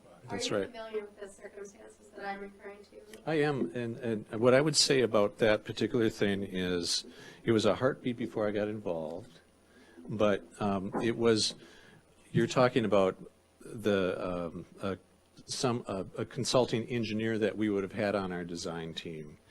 And my understanding is that individual was involved in the conceptual design phase, and that when it became a real project and with a budget and a fee, that the partner in charge of the project solicited quotes for the cost of professional services from that individual and the firm in Sioux Falls, excuse me.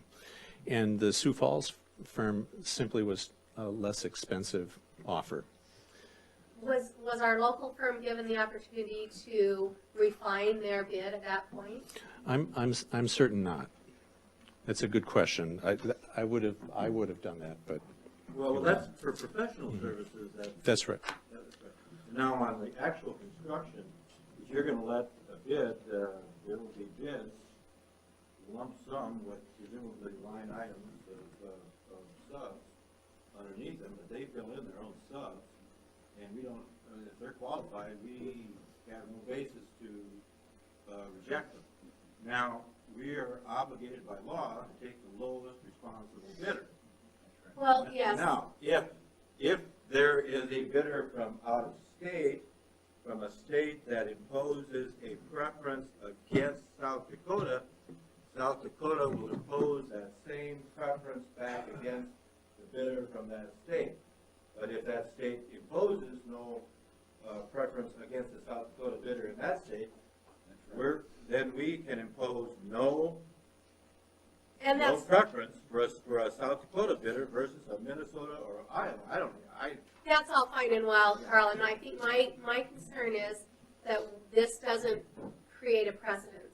That we don't, if we're giving in my line of work, I know, I own my own business, and I know that it's easy for the second guy to come in and say, I can do it for less than that. So I think in fairness, I hope that when this is being done, that everyone is given a chance, whether they gave a preliminary design phase bid or whatever, that they're given that chance when we're coming down to brass tacks, that we're giving our local contractors the opportunity to make sure that they are given the chance to bid that again, and so that we have as many local people as possible on this project. Well, And I understand what you're saying, I know what you're saying. We're bound by that, and we don't have any flexibility unless we can disqualify a contractor for not being bondable for some reason. If he's bondable, he's pretty much considered. Sure, but are you and this familiar with contract this, will be with the circumstance? Led by specific specifications.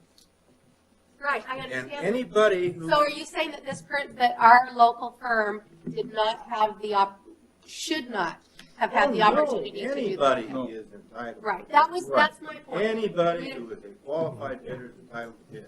And I think that's my point, is to make sure whether they're- that we are, you know, that those people that were part of the design phase, now when we're letting out these bids, are also given the chance to come in and, you know, reevaluate and whatever, because I think, you know, it's different when. Well, frankly, I think all three of you are saying the same thing, and what I hear is the opportunity to bid was there, it just was higher than another bid, in which case, Yeah, that we would be obligated. for professional services, which are not required to be bid. Well, per Yeah. se. I'll- If you can get adequate. But I will say this, I mean, we cannot on the one hand hold your metaphorical feet to the fire on budget, and then on the other hand, suggest that we give, I don't know if preferential treatment is the word, but allow for higher costs to employ We don't have that. particular fashion. And I agree with that, My point is that one of our local firms was a part of the design phase, but when they were selecting that firm to do those professional services, if I understand this correctly, and I know that the mayor was in on this conversation and Jeff was in on it, that they did not have that opportunity when it was actually being, well, Did we have a local firm retained for? My understanding of the situation is that there was a local consulting engineering firm that was brought in to remember that when the project got quite large and it was trying to find its right size, in those early studies, that person was on the team. Well, that would have no relevance to yours. Right, and They would not be constrained in any respect from bidding. Yeah. This architectural firm is going to have a set of specifications that they prepared. This firm prepared. They may have done it with some assistance of engineers, ideas from wherever they can get ideas from, I presume, although most of them no doubt came from yourself. But anybody that was previously involved in preliminary idea generation, they're not constrained from bidding on a specification on an equal basis with any other qualified bidder. Does that answer your question? Let me also offer this, that there is a bit of a distinction, and it was, I would like to take responsibility for my office's, probably, it was our discretion who to hire to be a consultant to us. We're the prime contract with the city of Mitchell. So, and so I'll take responsibility for not having reached out to those folks again. It's a different case, though, for the hard bidding process. And it's really, and that is out of our hands, really. It's going to be really the general contractors. There's probably one just a block and a half from here that will participate. It's really up to them to find those partners for the project, and they're going to presumably. And pound their price down if they want to get it. Yeah. So unfortunately, we won't be. Fundamental of all public but contracts. I don't think exposure I to understand, but I don't public think, bid. Carl, that I don't think you're understanding what the situation was, so rather than delve into it, I appreciate that answer, and I appreciate you accepting that responsibility, and I, you know, I appreciate that acknowledgement, so. Yes, sir. The lowest responsible bidder will get the job. Right, I understand that. Thanks for entering the lines then. Well, it's awesome to be here. Thank you very much, and I am very excited that this project go ahead to everybody's satisfaction. That everybody is really delighted by it, because the Corn Palace is nothing but delightful. Thank you. Thank you. Yeah. You can leave that light on. You're not going to go through the whole thing again, are you, Terry? You tell Dave. Danny did that all the time, and Dave's got to step up later. Yeah. Danny was the light guy. Okay, I gotta figure this one out. Mayor does not get up like that. You have to take care of it. I'm the fan guy. The light guy. I'll be. Okay, next on the agenda is a consider adoption of, or hearing on the proposed resolution of necessity for construction of new sidewalks and sidewalk maintenance in the city of Mitchell. All right, we'll go ahead and get started with the proposed sidewalk hearing. I will go through a PowerPoint to kind of talk about some of the procedure things that we go through when we do a project like this, and then we'll go through the areas, and then at that time you will have the option to come up and to speak for or against the project, and then following that will be a resolution from the city council to approve or not to approve the resolution. So we'll get started. So the general sidewalk mission, our mission is to provide an accessible route for pedestrians off the street, creating a safer place for handicapped, elderly, kids, adults, and people walking pets, while working with ADA requirements, also providing a safer route for walkers and to have a safe place to exercise. Boulevard sidewalks are encouraged over curbside. Healthy community, having sidewalk in front of your residence or business helps promote walking on a safe path in your neighborhood. Some of the areas have neighborhood mailbox units, need to have a safe path for families to get mail. Sidewalks also act as a multi-use path for bicycles, also connection to bike path. Advantage of sidewalk raises property values, safe route for kids, elderly, handicapped, and adults, also safe path when walking dogs. Safe route for bicycle riders. Main Street from 1st to 7th is the only area that bicycles are not allowed on sidewalks. Same with skateboards. Safe route for mail and newspaper carriers and utility meter readers. Why on sidewalks? Safety. Access for handicap. Access for service personnel, utility meter readers, newspaper. Function of a healthier community to provide a safe path for exercise in your neighborhood. And it lessens the amount of time people are getting hit while walking in the street. Citywide assistance. Many of the city departments assist with the city sidewalk project. We feel it's an important part of the community. So here's an area that we did a couple years ago on South Raleigh where we put in new sidewalk not very far from the school and university. Here's another area. This is up on Pebble Beach where we put in new sidewalk. Another area that shows sidewalk not connected, in a lot of the areas you'll see tonight, that is probably one of our core values is we're really looking at areas to get areas connected that don't have sidewalk all the way through. Here's another area with people having to walk in the grass in order to find a safe place to walk. And then this is that same area where we put in new sidewalk in order to get a safe place for those people to walk instead of having to walk in the grass or in the street. Here's another area where it's a finished neighborhood where you get just a nice clean look once the sidewalk is complete. Another area is showing sidewalk that's not connected.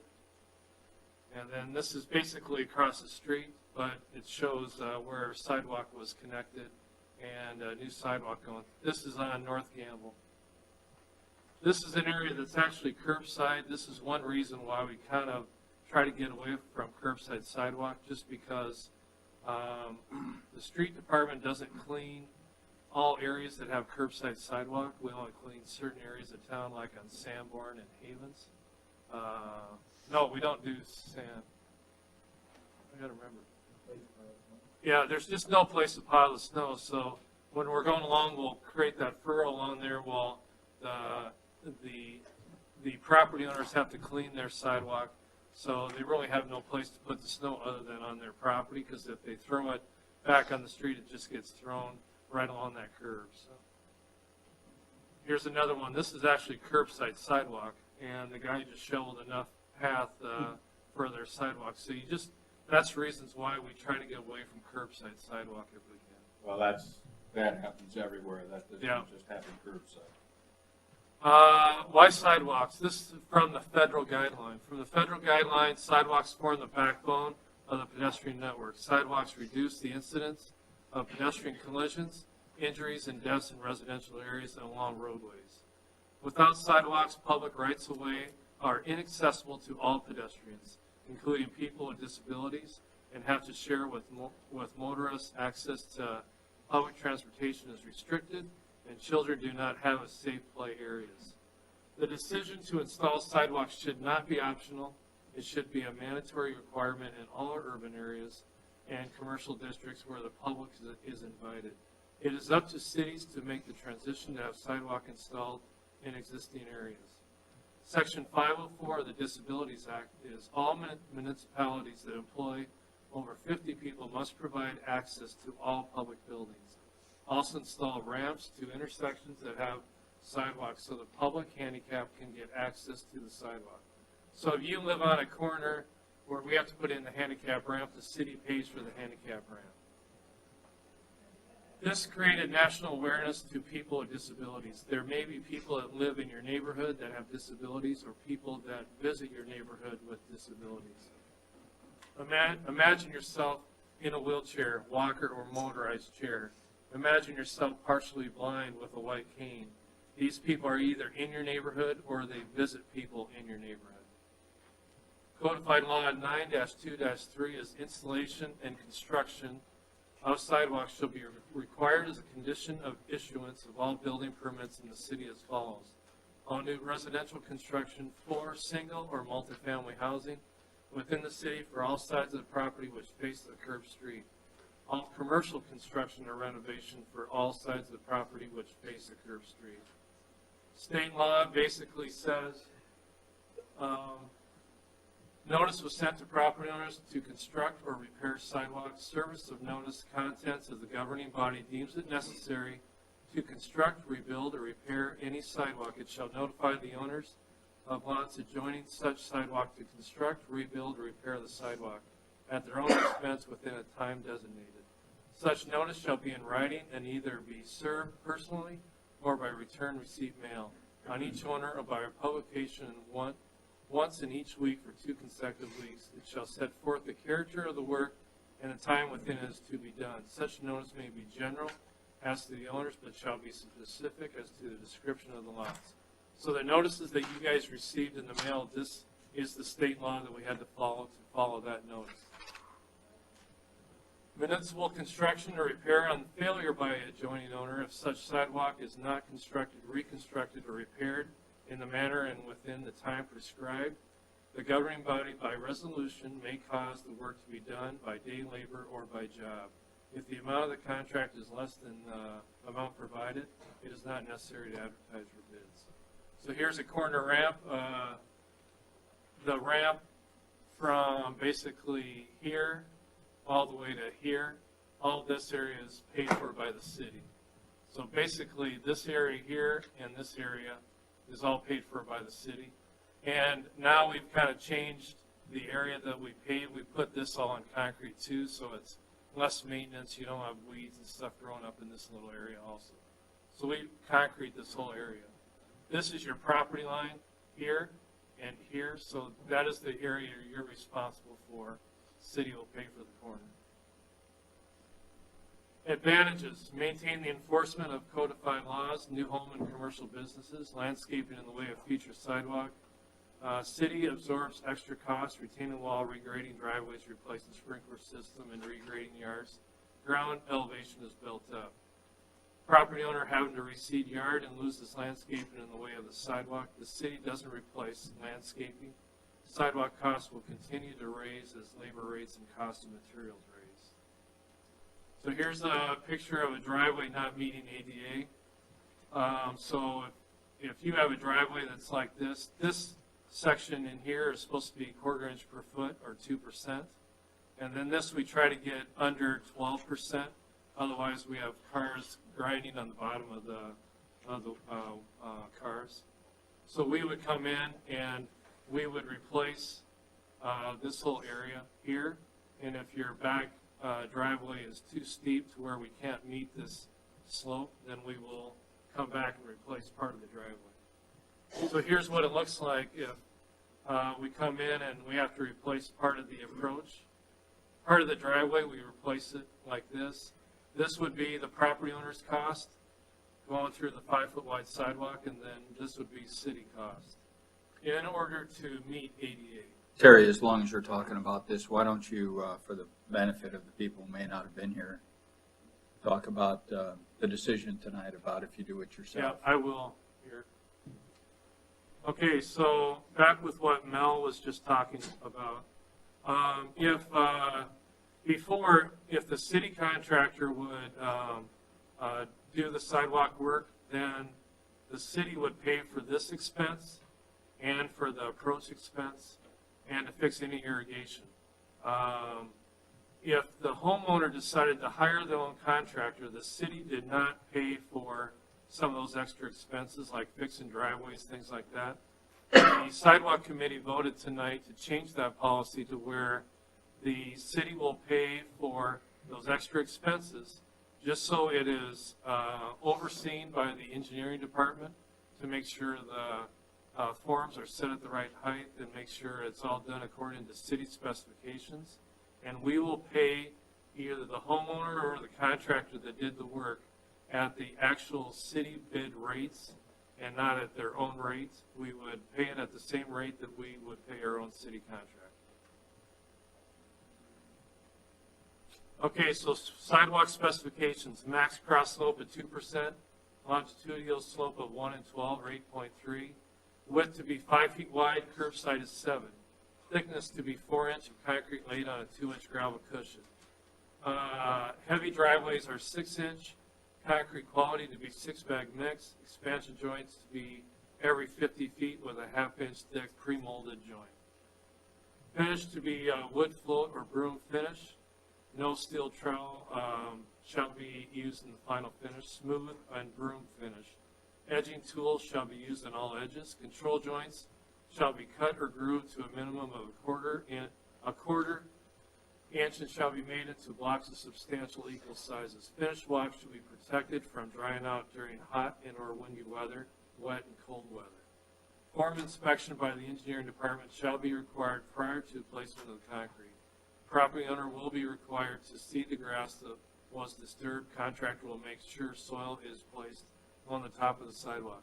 The form inspection is very important if you have someone else do your own work. We have had some cases where contractor did not let us know when they were pouring the sidewalk and we made them tear it out. So that is a very big key. If you are going to do it yourself or hire your own contractor, to make sure you get a hold of us. And we'll come out at nights or on weekends. So this is all changed. Additional costs for the city if installed by a city contractor. We're continuing this, but this has all been changed. So now the city will pay for the extra costs, even though the city contractor is not doing the work. But you need to keep the engineering department involved, and we need to make sure that we're inspecting it. If you decide to do your own work or have a contractor do the work, then you need to come in and get a sidewalk permit. We're going to have our actual bid opening for the sidewalk on March 25th.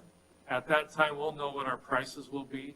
So if you decide that you get a permit and you don't want to have a contractor do it, they're a little too high, and you still want to have the city do it, just let us know and we'll add you to our list. So here's how the assessment works. The property owner will have 30 days after the collection hearing to pay for their assessment without interest. After 30 days, interest will be added at a rate of 8% or as determined by the city council. In November, the balance due on the assessment gets sent to the county auditor and it's split into 5 annual equal payments that will be taken out of the first half of the tax payment for that property. So here's how it works. Construction in 2014, collection hearing March or April of 2015. You have until March or April of 15 to pay interest-free. After that, it's 8%. November 2015, it goes to the county to get added to your tax rolls. First payment is taken out of the first half of tax payment in 2016. So in a sense, from when we start, you almost have about 7 years from the time it gets paid off. In respect to that last statement, you make the first half of your tax payment plus your annual assessment payment. Your tax that is currently due in your first payment plus your assessment. Right. Yeah. Have to be paid, or the treasurer cannot Right. So costs, good financing plan, city bids sidewalk to get competitive price, city pays for extra expenses. Sidewalk gets installed, property owner doesn't get billed until the following year to pay interest free, and they want to, if they want to have it paid through taxes, the first payment is not until the following year for 5 years. So plus or minus 7 years from the start time. More of the question is, should be why not? Can't think of any reasons. Costs, but it's not a defining reason when you can provide a safe place to travel. So now we'll go into the project areas. Terry, one thing I was gonna ask, last year, we kinda got bogged down in a technicality when we said 4 inches, and we all know that a 2x4 is 3.5 inches. Yeah. How did we ever resolve that? Did we specifically stick to the 4? We specifically stuck to the 4 because when you use a 2x4 and then you go along and screed it, then you're right at 3.5 inches. But then you go through and pack it because you're supposed to pack it with like a plate packer. It'll pack it down another 1/2 inch. So what we do. Okay, so you can still use a 2x4. You can still use a 2x4. Okay, that was my concern because I thought that contractors are out there having to makeshift forms. Okay. The only thing that they have to makeshift is when they screed it, when they put down their gravel, then they take what's called a screed board, and they go along both sides of the forms to screed their gravel to get some of their extra gravel. That screed board needs to be 4 inches. Or they can still have it at the 3.5, but when they pack it, they need to make sure that they pack it once they screed it. Now, the one thing that we ran into is we had a contractor that was screeding it, packing it, and then throwing back in gravel again to make up that extra 1/2 inch. But now what we do is we come in and we set up a string line. We actually take a tape measure and we measure like every 10 feet to make sure it's actually 4 inches. If it's not, we'll paint the gravel to say we still need to dig out a little bit here or adjust your forms here. And then we don't let them pour it until they got that 4 inches. Because it's based off our 4-inch specification. You must check the grade so that they don't build. Yeah. Okay, so we'll get started with Williams Street. So Williams, we're going from Edgerton. We'll go first to Anderson.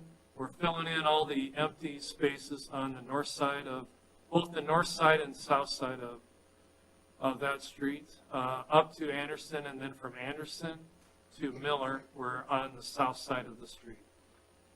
And then on Hearst, we're basically filling in the empty spots on both sides, from Edgerton all the way to Anderson. And then from Anderson, we're filling in the south side from Anderson all the way to Miller. Then we'll move over to Williams Street. So Williams, we're filling in basically both sides of the street from Miller all the way to University. And then we're going in on Cannett Place from Miller all the way to Mitchell Boulevard. And as we go across this intersection, we're putting a little bit on this north side corner so we could put in 2 handicap ramps and a little bit of sidewalk. So if a kid is crossing the street and there's traffic coming, they have a place that they could be on the sidewalk without walking in the street for this long period of this distance. What we look at is some of our main goals is to have sidewalk in the downtown area, sidewalk around parks, and sidewalk near schools. This is the reason why the sidewalk committee took a look at this area. So with that, before we go to the next area, is there anybody in the audience that wants to come up and talk about this area of sidewalk that we're looking at? You could please come up to the podium and state your name.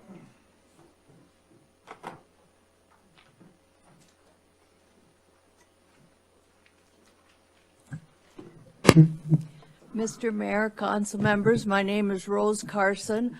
I and my husband Lawrence live on 1121 Williams. I have some questions and also just some comments. if the sidewalk was so important, why were the houses built on, from Miller to Edgerton without regulation sidewalks? I understand, we just moved there recently, but, and one of the reasons we liked it was there was no sidewalks to shovel because we both have back problems. I understand that was done as a construction company build them as, I can't say the word. But anyway, they weren't necessarily built as homes. It was a construction company. Mueller's, I understood, built a lot of those houses as Prospect building. And they were not, it says in your ordinances that if they apply for a building permit, they have to put the sidewalks. But that was not done in that area. Was that something that's been added in recent years, or was, pardon? Do you know when they were built? Well, ours was in 97. 97? They were built after the law went in place. It's my understanding that that particular code section wasn't enforced as it should have been prior to not that long ago. There's a lack of enforcement. Council, at the early stages of bringing the requirements back for sidewalk, which had been gone for maybe 40 years, you might, by today's perspectives, one might describe them as having been liberal on giving waivers, at least temporarily. There was, the old town was built with all sidewalks because everybody used to walk. Now it seemed like everybody had 2 cars or 3 cars and nobody was walking. And so, what, right or wrong, I don't know. This is just kind of my observation. And then about, I want to say, 20 years ago, with the concerns over children getting to school and more people wanting to walk for health and more social consciousness, you had to see cities generally returning to requirements for sidewalks where for some number of decades, at least in South Dakota, where I observed they had not existed. Best explanation. Well, anyway, now that, what that does to us personally, and I think several other families on that, or people on that block, we have a lot of retired people. So now, because they didn't require it when it should have been done, we're gonna pay for the sidewalk, and then we're gonna have to hire somebody to clean it all the time. Because when you get bad backs, you can't do it yourself anymore so well. One other question, I think you answered it. You aren't gonna put sidewalk along, once you get to Anderson, where that drain field is, you aren't going to sidewalk that area? On the north side? South side? We're doing the south side, Clear over to Miller? clear all the way over to Miller, yep. Okay, what is that going to do to the drainage? We are gonna, and I talked to the property owner that owns that, Brad Jameson. And what we're gonna do is we're gonna build up, we are currently looking at a proposal from SPN to see what we could do to improve the drainage in that area. And this sidewalk project really has nothing to do with the drainage. But what we're gonna do is we're gonna build up and place the height of that sidewalk higher than what the curb is right now. So any water that is in that street will stay in that street. And then we'll re-slope the backside of that sidewalk onto Jameson's property. So it's a mowable kind of slope. And if we need to, there's a catch basin in his lot. We'll move back that catch basin so it's not in our fill area. Well, I know one of the years we've lived here, that pump went down in that lot, and we had water running, and we're about the 4th house down. We had water running into our backyard to the point it was going into our basement. Yeah. So I don't want to lose. Well, and the city has worked with the property owner, and I don't think he no longer uses that pump because we added that catch basin, tied it into our storm sewer.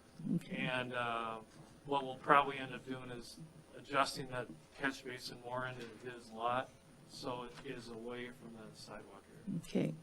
The city councilman advised that, SPN is intending to. Yeah, yeah. We talked to it a number of times. Okay, then, on the payment for this, you said you pay 8% and then it goes onto your taxes. Do you continue to pay 8%? Until it's paid off. Until it's paid off, okay. And we do that because we don't want to be your bank. Well, I understand that, but I just wanted to be clear on that. Right. If it continued or once it was added to the taxes, it just paid in so many installments of what you put on there, or if it increased? No, every year. Anyway, because the sidewalks weren't put in, many of us will have people practically walking by our front window. And I think you really should think about that. I don't know if there's anything that can be done about it at this point. I personally, we do have 3 beautiful crab trees, and I went out and we measured today. I think if you're going to put the boulevard, those could stay, and if they'd work with us. But I'm hoping that. What was your address again? 1121 Williams. Okay. You've got them drawn here. I don't know Okay, if I'll that's bring it what up. that meant. Yeah, it looks like your trees will stay. Well, that's good. And in most cases, we try to work around the trees. We try to angle the sidewalk so it goes around it, but in some cases, Okay. we just can't work with it. But in your case, we're able to go around it. And there is sidewalk on the north side, so I think that could probably take care of the traffic we see in walking. We could certainly use some more streetlights out there and make sure they stay lit, because it really gets dark at night if people are gonna be walking there. I guess we'd really prefer not to have the sidewalk. But if that's what has to be, we'll go with it. One other question that came up during your presentation, you're talking about having sidewalks for bike riders. Yeah.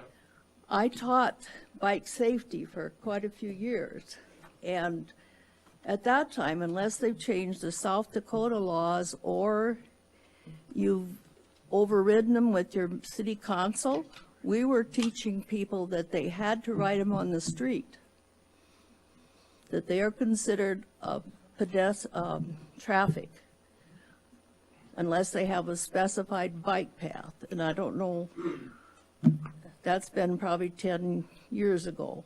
So has that changed? We don't allow bicycle riding on Main Street. Yeah, but this was on any street. Ma'am, I believe those sorts of regulations are typically left to municipal ordinance. And each city gets to determine within their city limits how to regulate bicycles. And this city has determined that bicycles are allowed on sidewalks except for Main Street from, I believe it's 1st to 7th. And I live on a corner, I live at 600 West 3rd, and so I had to replace my sidewalks in the 90s, and I had to do, I had sidewalk, but I had to redo the whole deal, and that was painful, but I'm so glad I did it in the 90s as opposed to now. I wish they But- did it in the 90s on ours too. In my neighborhood, and of course I paid for it myself, but in my neighborhood, it's children who ride on the sidewalks. And the older kids tend to ride in the streets. Mhm. And so I think our policy has been, especially for the young ones, we prefer them to ride without the traffic than with the traffic. Well, I know, I personally like my kids out of the street, but I just know that having been an instructor, that was the law we had to teach at that time, and Yeah. I was just wondering.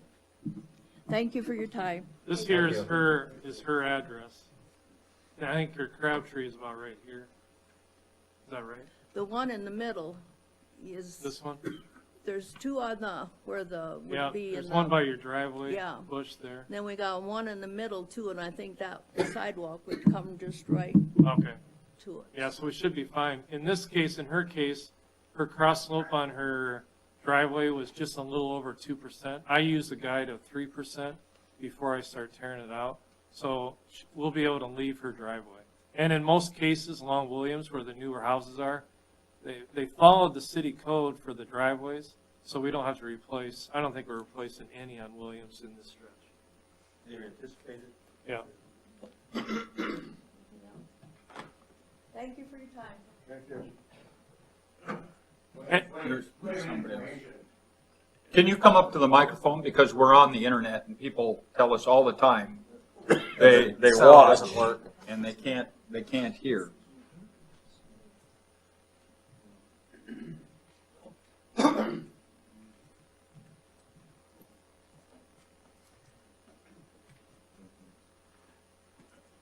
Okay, just to reiterate or review what you said, we should be able to put the sidewalk so it comes on our property between the trees.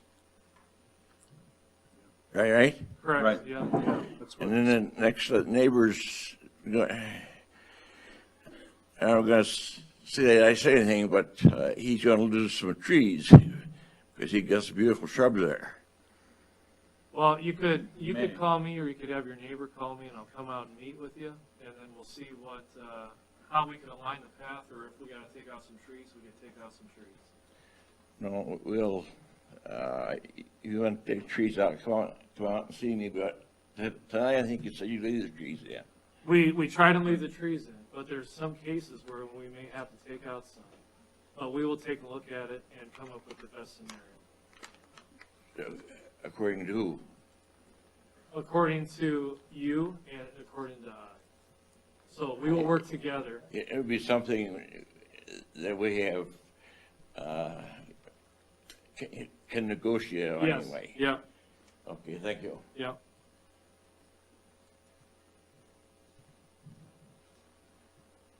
All right, anybody else want to question anything?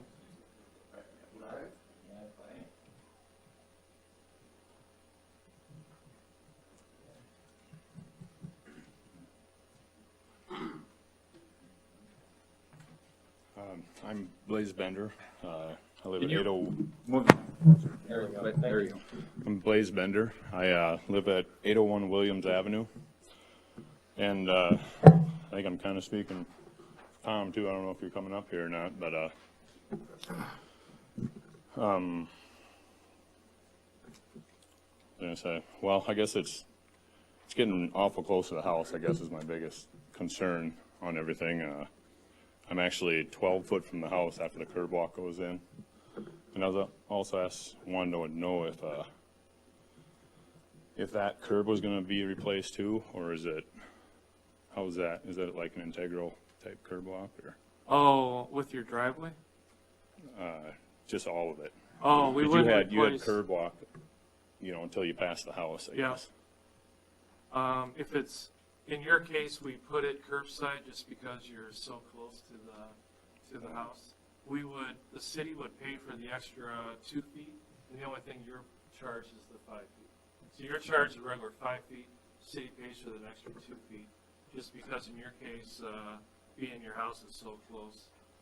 And we've kind of talked about that before, of going curbside. Okay. What street is that that runs left and right? Williams. I think that street was put in after that house, if it's the one I'm thinking of. The street was put through alongside that house. The house was built, I think, before the street was platted, if my memory is correct. That's why it ended up being so close. Yeah, see, it's 12 feet within, by the time it's in there, it's 12 feet from the, So what we were proposing is coming in, say Boulevard along here, then start transitioning down to curbside and have curbside all the way through here, just so we could blend everything together. And then we'll move this step here back to here. We might have to put in an extra step. Okay. I guess my biggest thing is that, you know, there's a lot of sidewalk already on the north side, not to throw everything on my parents. Yeah, I moved across the street from my parents. But, you know, they have sidewalk all the way through there through the park, you know, and everything, and then, what's his name to the south of, Dad's got sidewalk already. And there's sidewalk all the way up to University, so. I guess I'm not quite sure why we need sidewalk on both sides, and, I don't know, especially how close the houses are to the street. Well, there's basically two reasons. One is your neighbors will say to us, or we've had this before, we have to put in sidewalk, how come they don't have to put in sidewalk? And then the other is, you know, the Americans with Disabilities Act, the idea is that you, as a disabled person, or, you know, somebody on crutches, or somebody with a baby carriage or whatever, shouldn't have to be zigzagging across streets to get to, you know, whatever hodgepodge the city has put up. And eventually, every street in town, both sides of the street, will have sidewalk. Now, how long it'll be before we actually, you know, get that done is another story, but that is. That's why everybody put on their additions and everything else, including Tom, actually.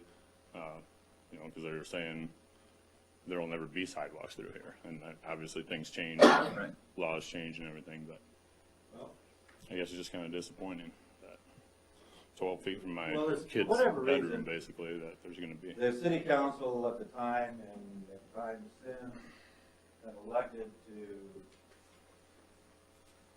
do it, I hate to say piecemeal because it doesn't sound good, but portions at a time rather than the whole town.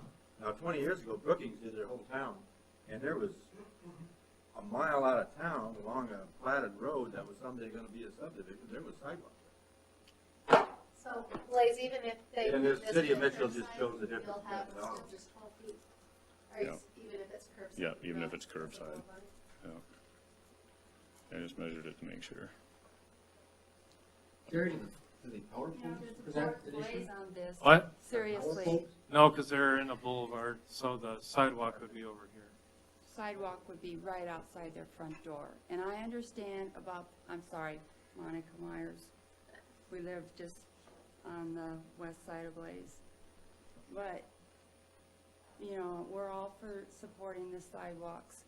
But when they infringe on your right as a homeowner and you actually have to look out your window and the person walking down the sidewalk is right out your window, that is somewhat of a privacy issue. I mean, there, like Blaze said, there's already sidewalks on Baldwin's property, plenty of space, unfortunately, for your dad. Yeah, he's just slightly west. Yeah, they live straight across from Baldwin's. I think I remember our house was built before their street went in, and the street was squeezed in there. That's how it got so close. Otherwise, there would have never been setback. Well, they should have shoved the street closer to my mom and dad, because they got a mile. Give 'em up. Give 'em up. Blaze can come out his side door and he'll be on his sidewalk. If they were going where they should, but The if thing you're, is- Terry, you're moving them to the curb. Yeah. Can you move mine to the curb too? Can if you want. It's We just don't like that to do cleanup it, but sucks, if that's what you guys want, I'll put up with it. here's what we got for Blazes, right here. This is the layout. I'll zoom in a little bit more. So you I can do see, like how you have it, I mean. yeah.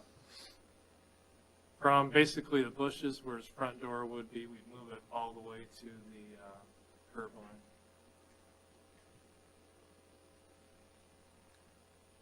We remodeled in the year 2000. We used to have our garage or driveway, so we would back out onto Miller Street. And we moved it to the north side, so we would back out onto William Street.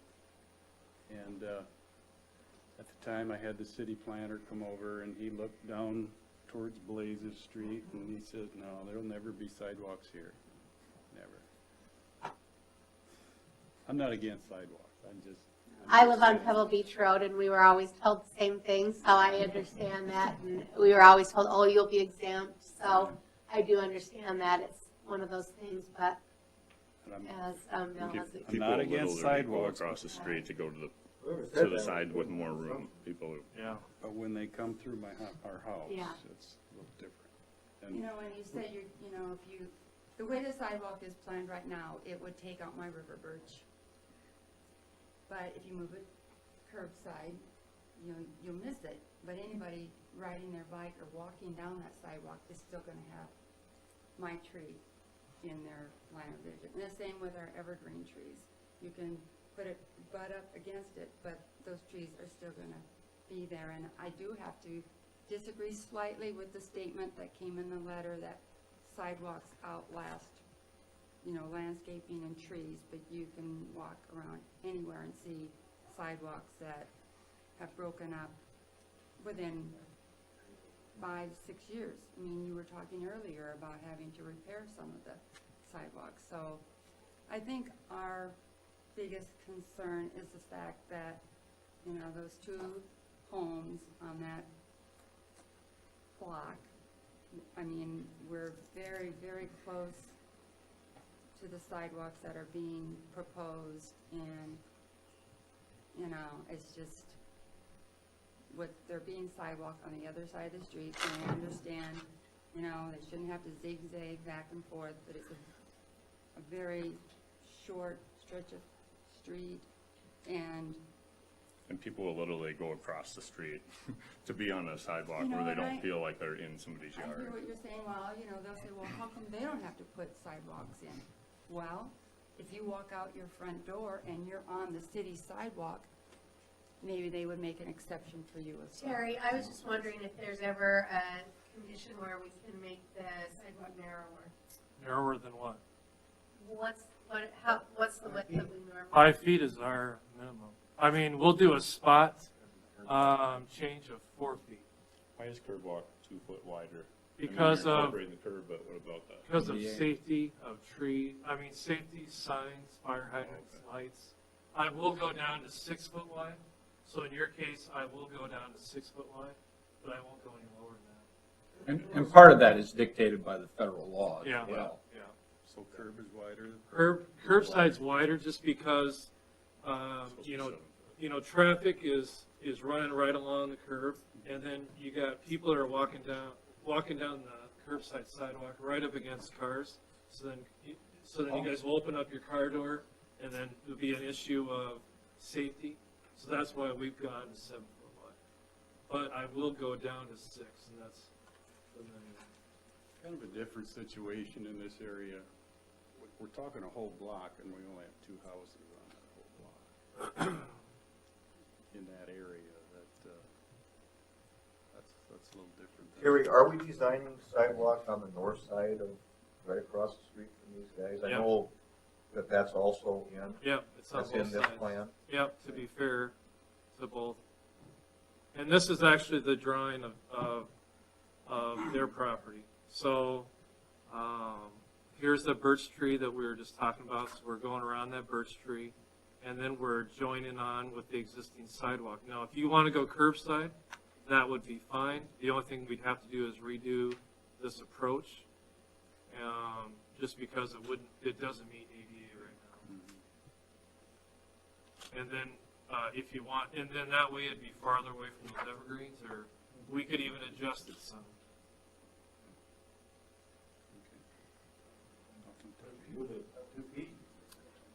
Yeah, we could.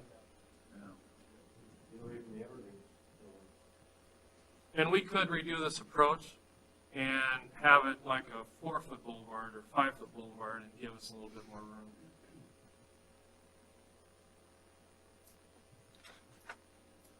Well, I've sat on the sidewalk committee for 8 years. I think I voted for not putting a sidewalk in one time. It was over by Jack Sinclair where they've got the new car wash, and there was a loop around there. It made absolutely no sense to put that in. And I wasn't aware of the fact that the house was there, the road was put in, And then now we're following through with trying to make sidewalks an issue. And as far as I'm concerned, this is one that I'm thinking of infringing on an individual's privacy because of the closeness of the house.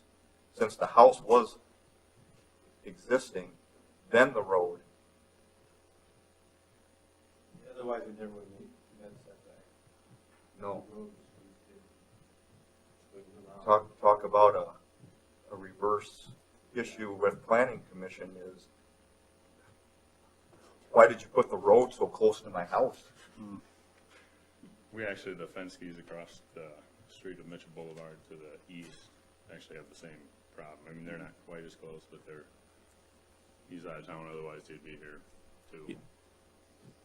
You know, I understand what you're saying, Jeff, but the policy has been that we are going to put sidewalk in everywhere at some point in time. We have, Is this it? I mean, This is Fenske's, this would be the next one. Yeah. So they're back a little further, and then here's the existing sidewalk. and I understand the closeness to the house, but if it's going to go in at some point in time. Well, and this is another good reason of why not to approve variances. Yeah. Because this comes back to haunt us. Not the situation we had here, but. Well, we're setting the date on one tonight to have a 0-foot setback. We set the date. We didn't deal with it. We set the date for the next one. We haven't heard it yet. You know, we thought ours was close, but Blaze's is very. Yeah, I've looked at it a number of times. You know, and I hear what you're saying about zero tolerance, but if it was your home and you had to look out your window or your front door. I'm not the right one to say that to, because those things don't bug me, but. I'm sorry. Yeah. But, I know what I you're mean, saying. There's a fine line between following, you know, your city ordinances and totally infringing on your right as a homeowner. Well, and but, taxpayer. ma'am, it's not just following our city ordinance, it's following the federal law as far as the Americans There with is a Disability Act. sidewalk, sir, across the street. Right, but the Americans with Disabilities Act says, basically, there will be sidewalk everywhere, and as long as we show progress, we don't incur federal fines, we don't incur, you know, you will do this, and so we need to show progress. Now, admittedly, we don't necessarily have to do your neighborhood this year, but we have to show progress every year until eventually we're at the point where all we're doing is replacing hazardous sidewalk, because every place in town, on every street, on every side, has sidewalk. So, I mean, I understand your position, but whether it happens this year or next year or the year after that, sidewalk is coming to your property. We have And the sidewalk on our property. Well, but the federal government says, like, I live on a corner. I live on a corner. I have to have sidewalk on both ends. I have to. It's the federal law. And the people across the street from me do not have sidewalk, and they say, well, Mel has sidewalk, there's no reason for me to have sidewalk, and someday we're going to put the sidewalk across the street. That's just the way it is. Actually, if you need to have sidewalk, we do have a small sidewalk right outside our window that some little boys have ridden their bicycles on. So. Is it wide enough for a wheelchair and a person to pass? I think so, you know, so we do have sidewalk. Federal government says that's at least 5 feet. It's a sidewalk. Well, but The thing is, I mean, There's no federal I government. figured maybe there was some kind of catch we can get into where they messed up in the past, and there should be some sort of exception when everything is on the north side of the road. I mean, the park's on the north side of the road, everything's connected on the north. They connect through my parents' lawn, and everything's connected. I mean, there's access everywhere. And I understand. If they have to go down one block to go across the street, that's not bad. But frankly, your argument is with your congressman. And it's with your congressman from 1991. And you don't know of any laws that we can look into as far as, you know, It's the- well, just it's like the- I said, I mean, they put the road too damn close to the house. We talked about the Corn Palace tonight. We're going to put in new bathrooms. We can't say, we're not going to put in handicap bathrooms because it costs us more money. Because the Americans with Disabilities Act says, when you have a restroom, it will be handicapped accessible. They don't care what the cost is. They don't care how much square footage. That's the way it is. And so the Americans with Disabilities Act says you will have sidewalk and you will have it everywhere. Now, we understand financially, all the rest, you can't do it all as long as you make progress. And like I say, we don't necessarily have to do your neighborhood I'm just happy this he's year. not going down Mitchell Boulevard too, to tell you the truth, but, because And that's originally coming. that was the plan. But, yeah, I guess I'm just kind of trying to work an angle on it here. I so. understand if you have to put the sidewalk in, it has to meet the federal regulations, but with the sidewalk across the street, Everything's there is connected, there's sidewalk, no reason to yes. have a regulation there. But you can put the sidewalk there. Regulation doesn't say you're allowed to go on. Right. And again, I'm not arguing with you, but you're not hearing what the federal law says. No, I am. Which is both sides of the street. And we don't have to do yours this year, but it has to be done. Yeah. Does it say specifically it has to be? Anything on with both curb and gutter. Yes. Well, there's curb and gutter. Right. Then you have to have sidewalk. Right. Yeah. And again, you know, I mean, we don't have to do it this year, but at some point. Wait a few years and I'm gonna retire and move away.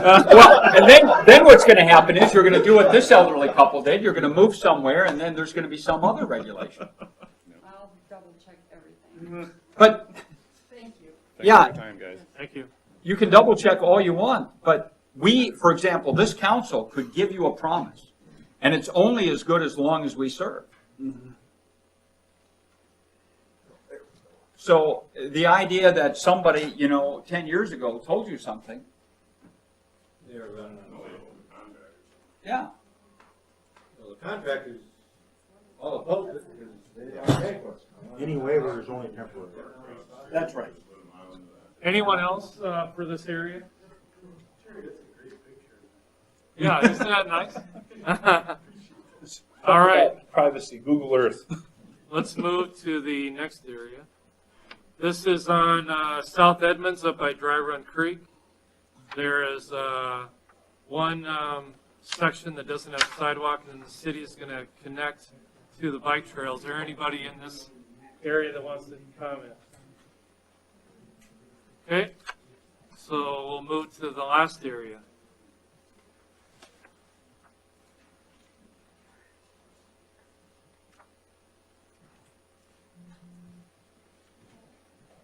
And the last area is up by Quinnipiac Hospital. There's a stretch on Kittredge between 6th and 7th that doesn't have sidewalks, so we're looking at putting in sidewalk here. Is there anybody here that wants to comment on that area? All right, with that, we will proceed with the next item for the resolution. And the one item I'd just like to comment, is there anybody here that has a question or anything about the hazardous sidewalk? Does the hazard, you could come up. The hazardous sidewalk Is that a separate resolution? it's on the same resolution as the proposed.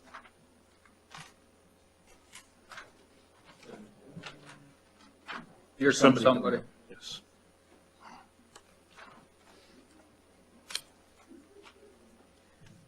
Hi. Brenda Blumenberg, 323 North Duff. Moved into a historic home. 3 weeks after I moved in, I got a welcome to Mitchell letter telling me that the previous owners had not redone the sidewalk. Terry graciously said he would do those, but while he was out there, we walked around the other side. And I showed him if I was going to fix anything, I would fix these where the tree roots had heaved up. I get my letter, and it's now to the tune of $2,142 for sidewalk that I pointed out to him needed to be repaired. I feel a little slighted in this. The sidewalk's been there since the house has been built. It's a historic home. I know you're going to work with me, but I want something in writing. I feel like I'm supporting the Corn Palace renovation to some extent. I don't feel that it's fair. We walk all over downtown. I was very proud to move back to Mitchell. We have no sidewalks in St. Paul, and nobody's doing anything about it. Because it's the hometown feel. Now I've got the old sidewalks that go with the old house, but I have to rip it all out and put new in. So I just want to let you know that I'm not very excited about that. And I understand totally how you feel. I live at 600 West 3rd Avenue, and I had to rip out both sides for the same reason. But it's not that bad. I mean, and you can even see in the pictures. I didn't think mine was that bad either. It's, What is wrong with you? There's some sections, well, there's some sections that is multi-crack, different areas, and then there's some that have a hole that's probably 1/2 inch to 3/4 of an inch in diameter, but and probably 1/2 inch deep. So when we look at it, maybe. if there is a high heel or something like that that gets caught into that little hole, then that's deemed hazardous. The multi-cracks, those are areas that we also deem hazardous. So when we looked at it, we originally said, okay, we'll replace this chunk, and she wanted me to give her a price to replace the whole thing. So that's the price that I gave her, which would include multi-crack and would include the area that are holes, and to bring it up. It's probably 60, 70 years old concrete. And if not, I think it's actually 1929. okay, so you're that it was looking put at in. almost 100 years old. I Mhm. mean, it's done, it's retired, it needs new. You could go through there and you could patch it. A patch is only going to last me. My point is, I pointed it out to you, and now I'm having to fix it because I pointed where the tree roots have heaved up the sidewalk. But we're going to be moving in that direction of fixing the rest of the area. So we're In this year, next year, 2 years, going to 3 be years. working on some of your area this year, and we're going to be moving that way in the next following years. Okay, thank you. Yeah. Okay, anybody else on hazardous? Okay, you could proceed with the resolution, Mayor. Okay, I believe that we would entertain a motion then. Yeah. Yeah, it's all together. Now, if you want to split it out, we could split it out.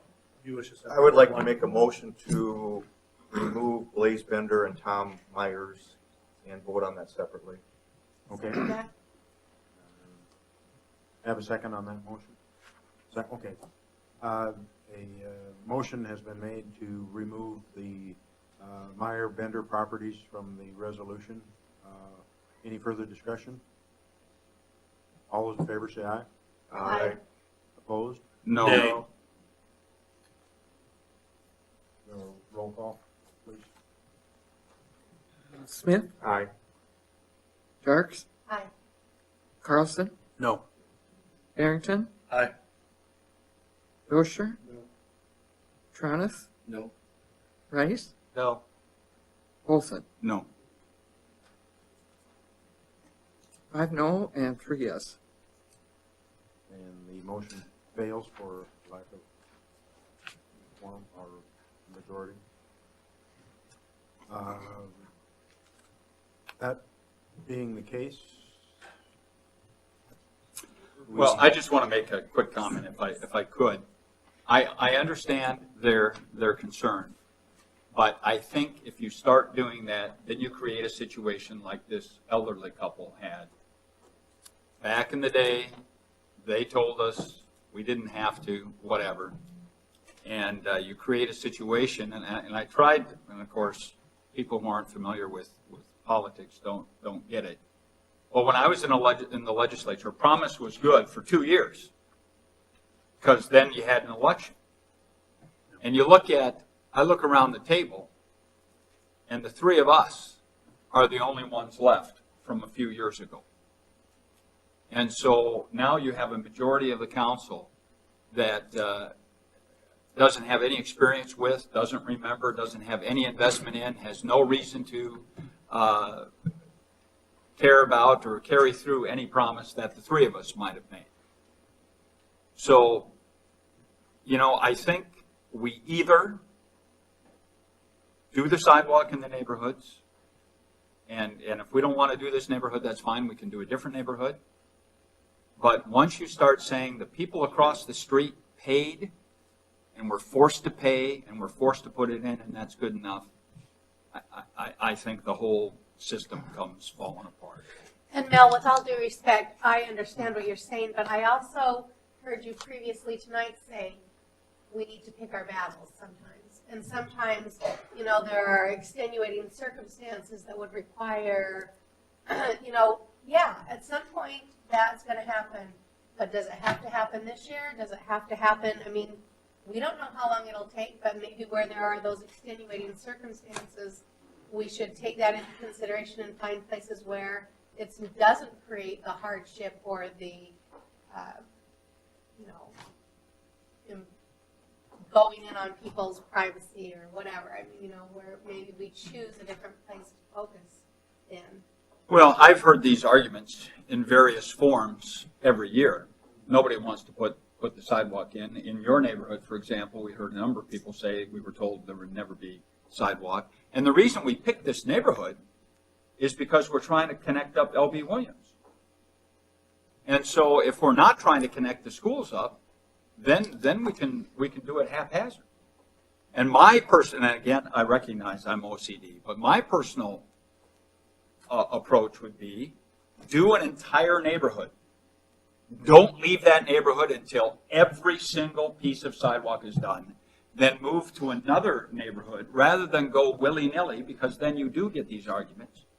But I think in the case when you're talking about connecting schools up, this is why, and it was before your time, this is why we decided to do all the city parks at considerable expense, to get rid of this argument, well, you city didn't do this and you city didn't do that. So it makes perfect sense to me that if we're trying to connect alleys to the school, that we do this neighborhood. And once again, I understand that, and I'm just going to point out one other extenuating circumstance that was not the fault of any homeowner or anyone else. It was the fault of the city who put the road in, obviously, at a very inconvenient location. They built the homes and then said, let's put this road in, according to Carl, and unfortunately shortchanged the people on one side of the street, obviously. And so, you know, I just know that when we were looking around the city, we did see places where there were extenuating circumstances, and, you know, it is. And I accept what you're saying, but then what do you say to that elderly couple who has a very good point? I agree. Somebody before us should have put that in. So how is it fair to make them put it in, but not to make these other people put it in? I mean, I think once you go down that road, we had the fella who didn't want to lose the trees on 8th Street. We had the handicapped woman who was taking care of her invalid husband who didn't have the money. I mean, everybody's got a story, and then all of a sudden, you know, what are you doing? You're doing 3 over here and not 2 over there. I mean, it's sort of all or none, I think. But I think Terry should be commended because he's trying to work so hard That's with right. those property owners Yeah. to get sidewalks in place. You know, we're just not going to say, well, it is city property. Whether it be 12 foot from the window or whatever, it's still considered city property. That's right. That's right. Oh, I'm going to move to adopt Resolution 3168. Second. Motion and second to adopt Resolution 3168. Any further discussion? Not all those in favor say aye. Aye. Opposed? Motion carried. Consider adoption Resolution 3169, Rowley Street Interstate Crossing.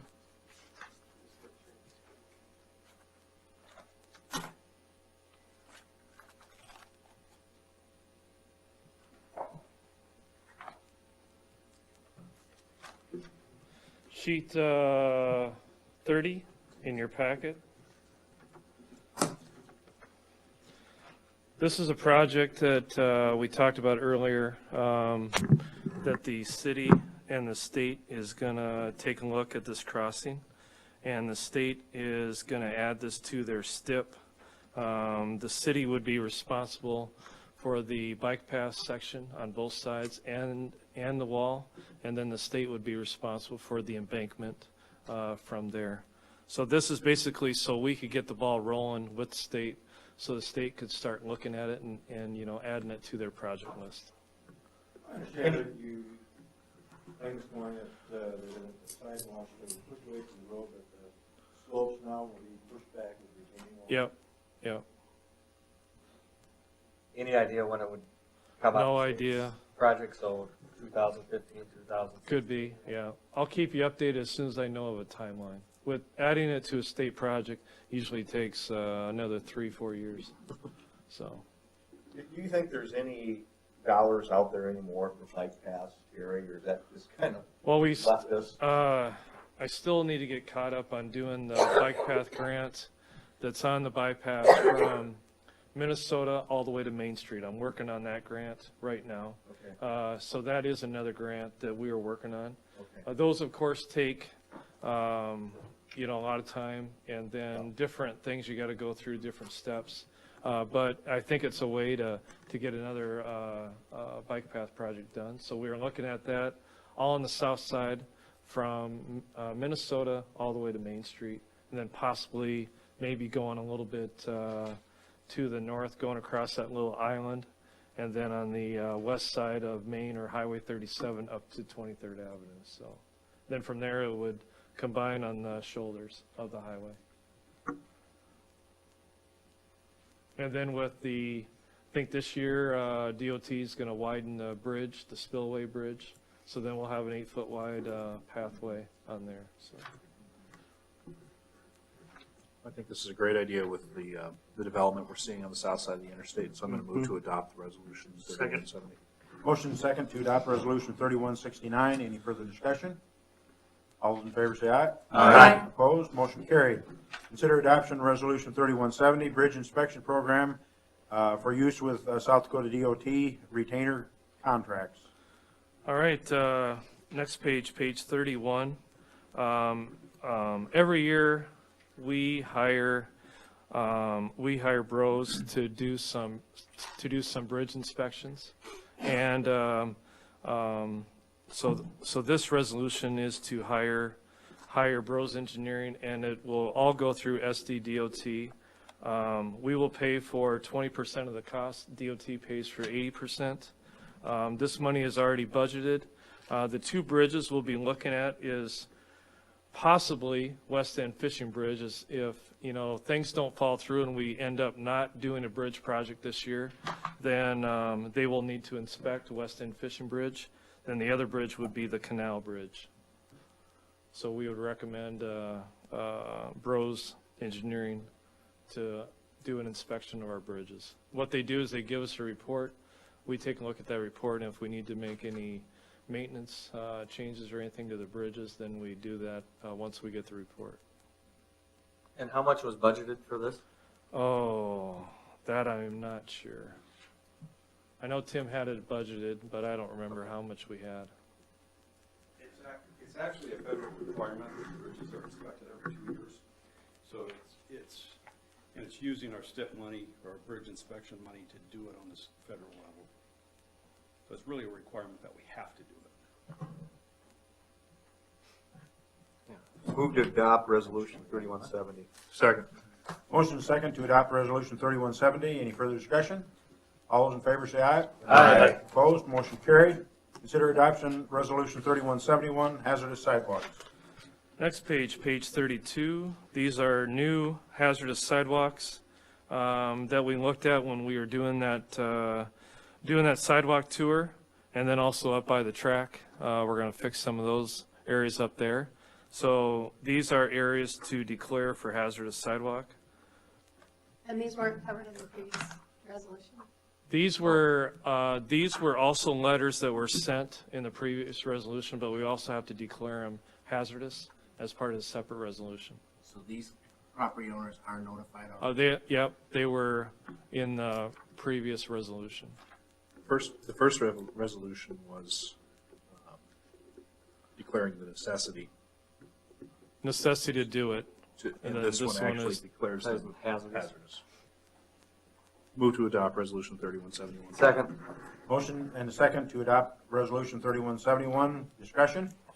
All those in favor say aye. Aye. Opposed? Motion carried. Consider adoption resolution 3172, plat of Lot 3A, A subdivision of Lot 3 of Menards Addition in the west half of the northeast 1/4 of Section 34, Township 103, north, range 60 west of the 5th PM. If I could direct your attention on page 49 of your packets, and I see there's a couple other pages afterwards. There's a copy of the plat that was presented to the Planning Commission at their last regular meeting. Basically, if you take a look at it, it's those 4 outlots in front of Menards in there. And so what this ones are doing is they're making Lot 3 a little smaller and making Lot 4 a little larger. So basically just redrawing it for some potential development at some point. I just might add, if, just for your own information, you may recall that the Capitol Street TIF district was, not only did it take care of those apartments, it also captured these 4 outlots as well as some property behind there. So I just thought I'd bring that to your attention, that we didn't calculate those development we put it in the boundaries, but we didn't calculate it the values that could be captured. So that's just something I wanted to bring to your attention. Helping pay off a little bit earlier. Yeah, right. Fantastic news. Move to adopt resolution 3172. Second. Motion second to adopt resolution 3172. All those in favor say aye. Aye. Opposed, motion carried. Second reading adoption, ordinance 2461, 2014 supplemental reappropriations. Move to place on second reading. Second. Motion second to place ordinance 2461 on second reading. All those in favor say aye. Aye. Opposed, motion carried. Move to approve. Move to adopt. Move to adopt. Second. Ordinance number 2461. We have a motion and a second to adopt ordinance 2461. I have a roll call vote. Well, I have a question here. Why are we spending 25,000 on a phone system for City Hall when we're going to move out of here? That's a good question. Actually, that item was budgeted in 2012, and then we decided, because of the plan to construct the new City Hall, that we would just reappropriate that until we were in the new facility and then get it. I mean, our system is very antiquated, not working very well now, but it doesn't make any sense to do it now until we're in the new building. Right. Yeah, okay, but as long as we're not going to spend it, yeah, we're just reappropriating, and then we'll reappropriate it probably again next year to do it when City Hall is complete. I still don't understand why we don't do this as part of the original budget process, when we know at the end of, when we're going through the budget process that we're not going to spend that money. Why is it not? I suppose we could do that. I was just curious. There was a reason that you would need the paper trail. Well, we didn't, we thought it, there was a possibility it might, we might be doing it this year already, but. And then I have another question about the Sports Authority promotion, $39,600. What are we doing there? Are we just spending the money we're collecting, or?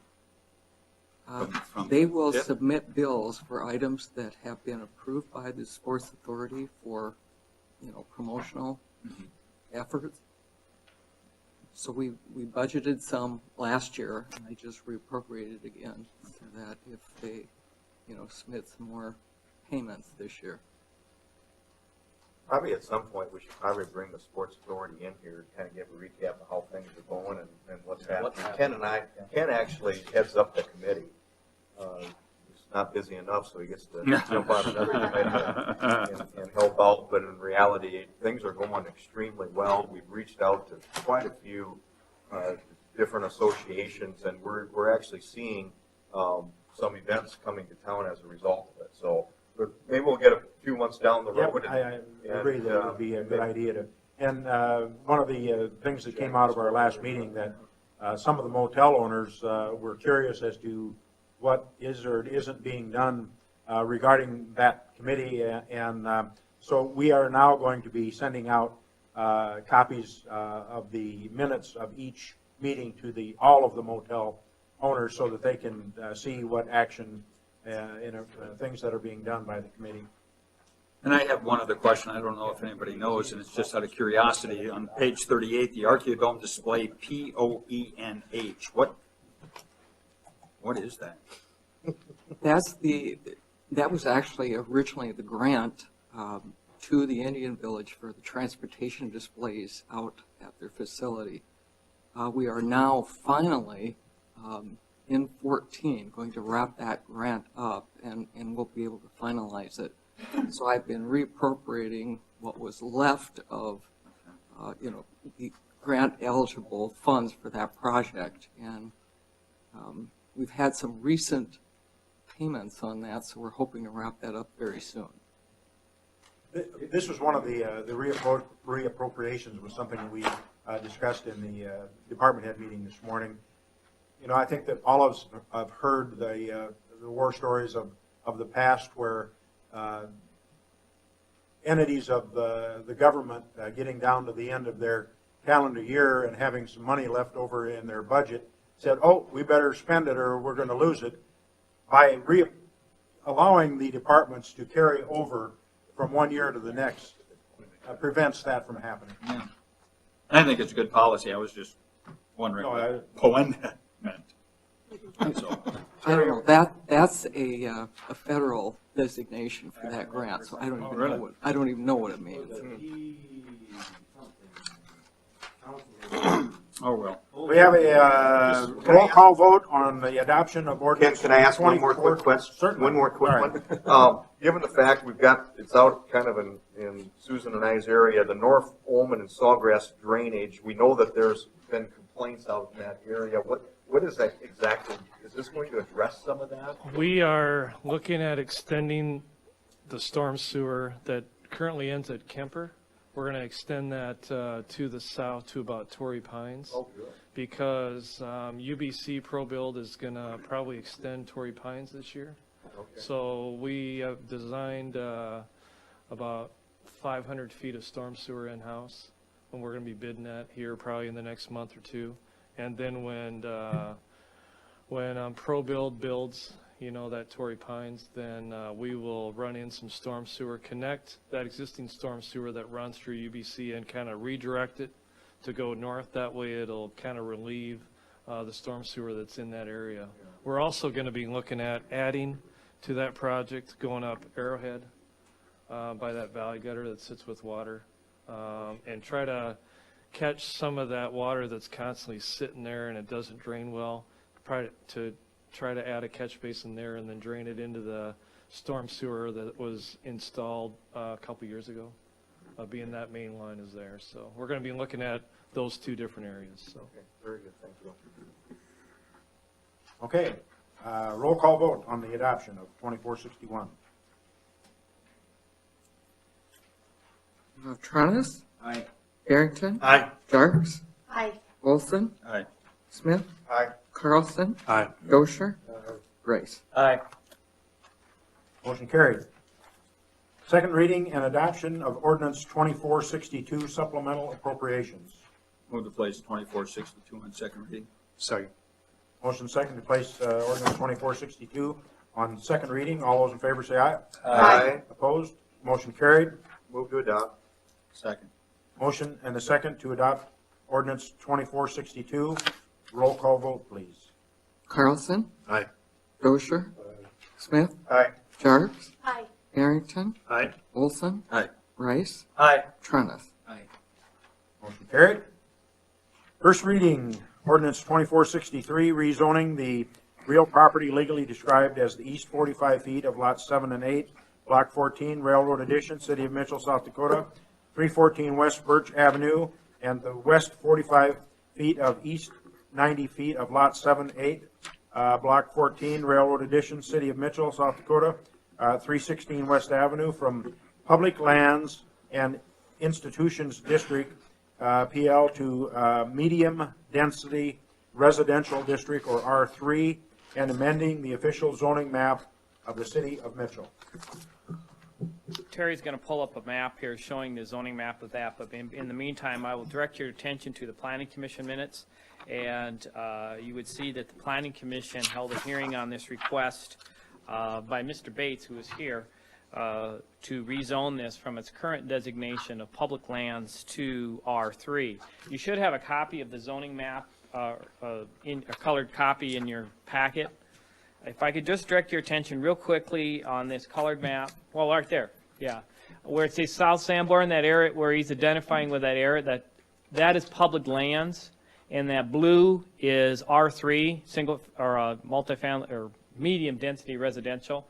So basically, what he's requesting is the parcels on the west side where it says 300, right in there. That's what he's requesting. It have the same zoning designation there. If you drove out there or take a look at an aerial, you would see that there's a house. I'm not sure that the light doesn't hit it. Come on, Dave. You see that there's a home there, there's a residence right there, and then there's the bike trail. Mr. Bates, when he acquired that property, probably wasn't aware that it was public lands. And then he acquired a piece right next to it that was owned by the Department of Transportation.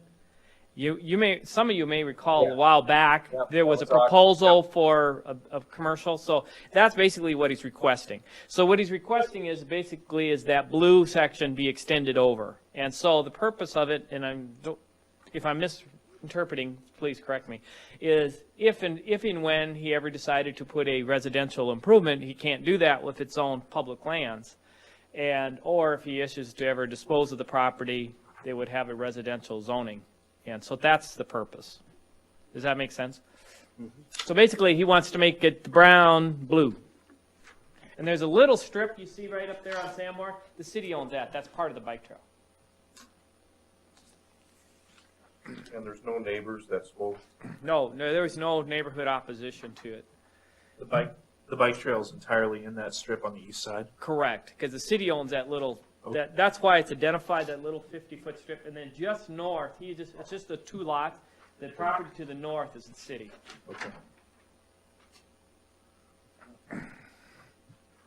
And the planning commission recommended rezoning. I have a stupid question. Just remind me what the blue is what zone? R3, that's what he's requesting. And he wants the R3 to be right next to it too. Right, basically, that zone public lands is that X marked, and he wants that to disappear, basically to make his brown blue. That's what It he's. seems like a couple of years ago, somebody was gonna put some type of building there, and we thought it was kind of encroaching a little too close to the. Well, what the issue was, that individual wanted it a highway business district. If you go right to the south there on the 400 block, that's zoned highway business, that's a commercial spot. And what this individual wanted was like a construction type business, and it kind of got dropped halfway through the process. I think we had ran into he didn't want to, I think it went through planning commission and then he withdrew it from you or something in that recollection. Ordinance 2463 on first reading. Second. Motion second to place ordinance 2463 on first reading. Any Mr. further Bates, discussion? anything you need to add, or? Okay. I didn't want to steal your thunder. All those in favor say aye. Aye. Opposed, motion carried.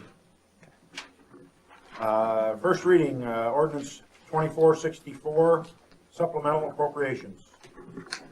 These are on page 51. The first one, to the General Fund for Culture and Recreation, is a request from the Historical Preservation Commission. Would like to attend a State Historical Society conference in Pierre on May 29th. The state is going to pay for lodging, but they request funds for 3 commission members for food and travel. And other years, I told Ken, I says, other years we've always budgeted $500 for the commission. And they have not used it for many years, so 2014 was the one year I did not put it in there.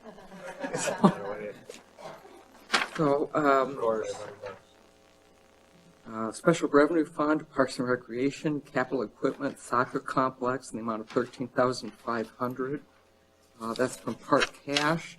I don't know if council members will remember, last year I requested that we close out the soccer complex capital project fund. And there were some monies left in there, part of which went to the park department. It sits in their cash. Part of the funds went back to the general fund as a repayment for some expenses.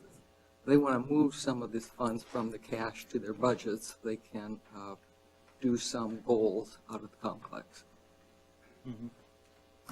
Last item is Enterprise Fund Water Online Filter Monitor for 2,000. That is simply an item that did not get budgeted and needs to be. How much money is left in the soccer complex in there? Is this pretty much? Well, there isn't now. I moved it all in 13. Okay. Oh, I have it right here. There was $23,456 left in there, and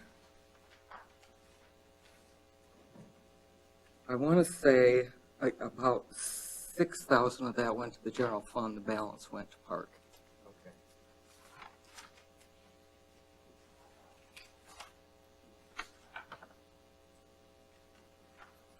Entertain a motion?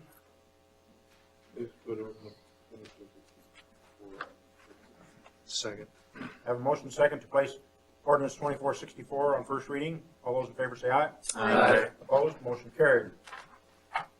Consider approval, appointment of volunteer member and alternate to the Consolidated Board of Equalization.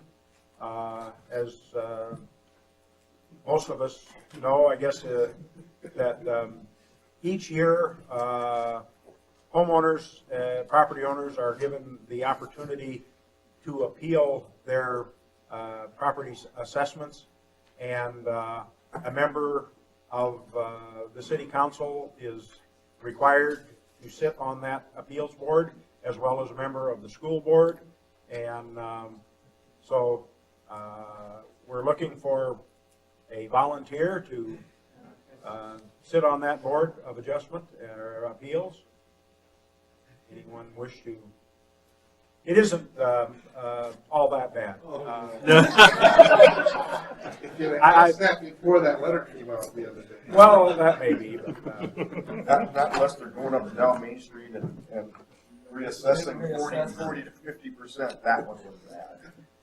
It actually now, and they kind of got it down to pretty much one night, if not, then they can put it into 2 nights. It's typically the amount of people that ask for the hearing.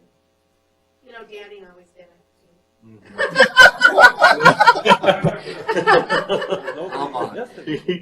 Really? I'll do You will? it. And we need a volunteer and an alternate, and then you can switch off if there's more than one night. I mean, And Danny and I did that one time. He took a night and then I took a night. Do we know what the timeline is when they're doing this? Yeah, it starts Typically the second weekend in April. April, yeah, Tuesday, April 8th, there's possibly 3 Tuesdays. yeah, you should attend the April 1st, like an instructional meeting that the Director of Equalization does. And then the first meeting, the board officially meets on the 8th. I'm going south, long way south.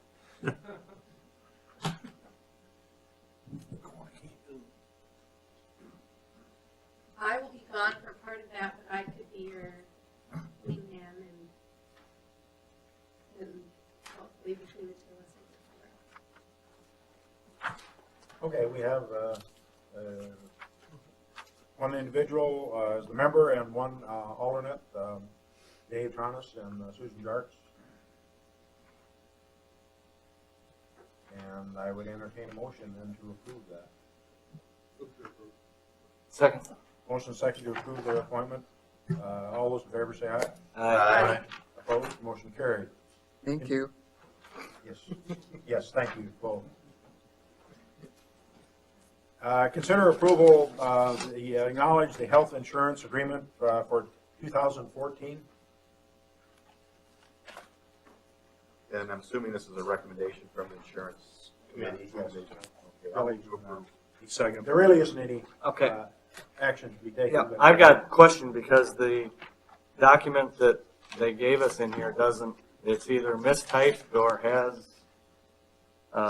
something left out because it goes from item 18 to 19 to 20.1, and then goes to 20.2, and then back to 20, and then to 21.1. So it's Well, either, that's not good. it's either misstated or something's not right in it. Sounds like a typical health insurance. Wait. If you go on page 9. Where's that at, Steve? Excuse me. Our page 63 goes Okay. from 19, the protected health information, to 20.1 dues of Dakota Care. No, it looks to me like that's, And then if you go to page 64, it goes through the other parts of 20.1, A, B, C, D, to 20.2, then it goes to item 20. It looks like they misnumbered it or something. It looks to me like a clerical error. Item number 20 should probably be item number 21. There should probably be an item number 20 somewhere that in there. says what 20.1 and 20.2 Well, are talking 21 about. is over here. Okay, and I will tell you, Steve, I did read through this, but I didn't pay attention to those orders because this is something that's provided by Dakota Care, and it's pretty standard form. But I was satisfied with the information that was in there as far as they do all the COBRA for us, they do all the HIPAA stuff for us. It says if we don't have enough money in our fund to pay, we have $1,000 a day penalty. You know, it's pretty explicit. Oh, I agree, I read it. But yeah, Can we get it so that I'll call Dakota Care and see if I can get a corrected copy. Well, everything is there, it's just not in the right order. You know, I think it's in with the right the- order, it's just misnumbered. Right. Yeah. And if, you know, the reason you have a contract like this is just in case you get into litigation. And if you get into litigation, the numbers aren't going to matter. Yeah, it's a clerical error. It's the content. We will point that out to them, and I'm sorry I didn't notice that. But I did read the content of it before we Maybe signed. I'll send you one that's got the same content with the numbers. Yeah. You know, they probably have 50 other groups that have already pointed it out to them. We will certainly do the same, and I'm sure they'll send us a revised copy. I will second Jeff's motion to acknowledge the health insurance. All those in favor say aye. Aye. Opposed, motion carries. Consider approval of the 2013 annual financial report, of which you have a copy in front of you. And again, thank Marilyn for all of her hard work in preparing this document. Do you have anything that you want to? Just if you would acknowledge receiving it tonight, I'll send it off to the state tomorrow. I will do a presentation regarding some of the cash items and so on, not at the next council meeting because I will be absent from that on vacation, but the following one, I will do a presentation. This is an annual report required by statute. Right, I move to accept the 2013 financial report. Second. Motion second to consider approval of the Accept. accept the 2013 annual financial report. All those in favor say aye. Aye. Opposed, motion carried. Consider approval authorized purchase of a Toolcat 56,000G from Morris Equipment LLC for the purchase price of $33,213.37. NGPA contract number 060311. This is a budgeted item within the sports complex division. This is a piece of equipment we use almost daily. I'm just requesting that we can purchase it. Is that a lease? Is that gonna buy No, it's a purchase. a new? Yep, With a trade-in. with a trade-in, right. And before Randy asked the question, yes, it is within budget. Actually, That's not we had 46,000 actually budgeted. At the time, we were not aware we were going to get such a good price on our trade-in, so. Is 50,000 the bid number, or is it 25 we working on? This is, this is purchased through National Purchasing Agency, of which, right, of which the city is a member. Move to approve the purchase. Second. Motion second to authorize the purchase of the Toolcat. Any further discussion? All those in favor say aye. Aye. Opposed? Motion carried. Consider approval of West End Bridge, number 2, city project, 2012-36 VRF 363002 PCN 00YW of Davison County. Right-of-way certificate. Go ahead, Eric. Page 71, 72, and 73. After 5 years of working on this project, we're hopefully going to get a new bridge this summer. I went out and I got temporary easements from 2 of the property owners. One was actually living in Florida and one was here in Mitchell.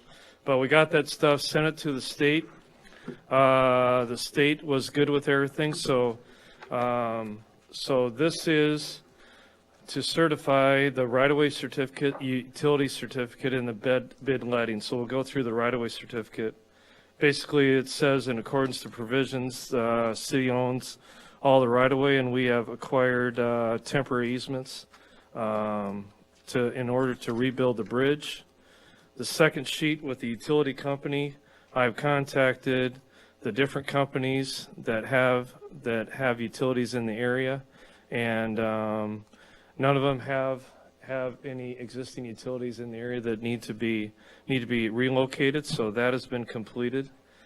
And then the third sheet basically shows estimated total project costs. The city will have to come up with 20%. The federal will come up with 80%. We're looking at setting a bid date of June 1st. This year. It takes a couple months in order to get bid. Once you guys approve it, it takes us a little while for the state to get it into their bid letting schedule. So with this, talk to the mayor about it. We could either do it 2 ways. We could bid it this June, or we could wait and try to bid it after the first of the year. The problem is this structure is going to have 132-foot long concrete beams that are going to have to be made, and there's a total of 1,254, lineal footage of beams that will have to be made. Those beams will take about 4 months in order to be made, and they'll be made in the Rapid City plant. So it'll be kind of neat seeing a truck coming with 132-foot long beams coming from Rapid, to here, but. We're looking at doing it in the June bid, which means they probably won't start construction till late July, possibly August. The bridge will be out throughout the whole winter, but this will be a very tough bridge to build just because of that long span. They will have to build like a structure in the water in order to keep the water away from all the footings, in order to do new footings.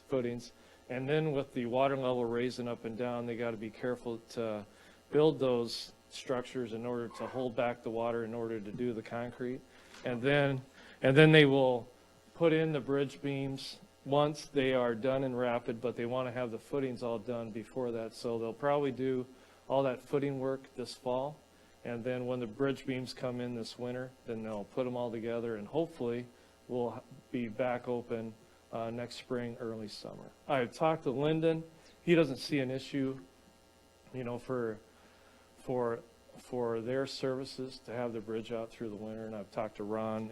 It is going to be, it is going to be an inconvenience, but we'll all work through it. This bridge needs to get replaced. It's getting to a point where, the maintenance. The state has said it's not worth maintaining anymore. You need a new bridge. So what's our cost? Our cost, I see the X's here by the county. Is the county paying any money? That's just an application. I have no idea. I think we estimated right around 300,000 would be what we budgeted, what I have in the budget for this, just to make sure, but it'd be 20% of whatever our bid comes in at. Well, I know. I just see it's checked by the county, and the county matching funds are payable upon billing by the state. And I think it's a general form that they use Boilerplate. if you got county bridges, because they've been doing a lot of county bridges or city bridges. Yeah, you know, we buffer dammed the lake away from the spillway when we built it. I remember years ago when it rained. Move to approve. Second. Motion second to approve the West End Bridge project. All those in favor say aye. Aye. Opposed? Motion carried. So that being said, now it won't need to be inspected, Correct. and you'll do a different bridge instead. No, we'll just do the canal bridge is all we'll do. Because the other 3 bridges that we have were inspected, I think, last year. Consider approval of the Spruce Street Improvements Amendment Number 3, Project P 366901, PCN 01DA, LGA-33-11 to SPN and Associates for an increase in fees. 74, 75, and 76, and the main page would be to look at is 76. When DOT and I were out doing right-of-way negotiations for Spruce Street, there were some changes that we had to make to the plans with moving a driveway, changing some fencing that were needed to be done because it was the first PR one-on-one talks we had with all the property owners through this area, and there were some different adjustments that we had to make.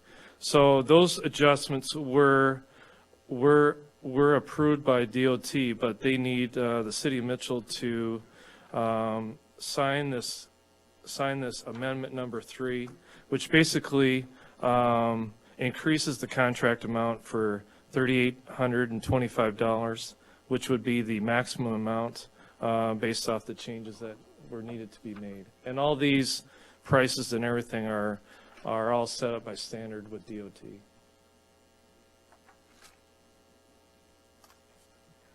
Move to approve. Second.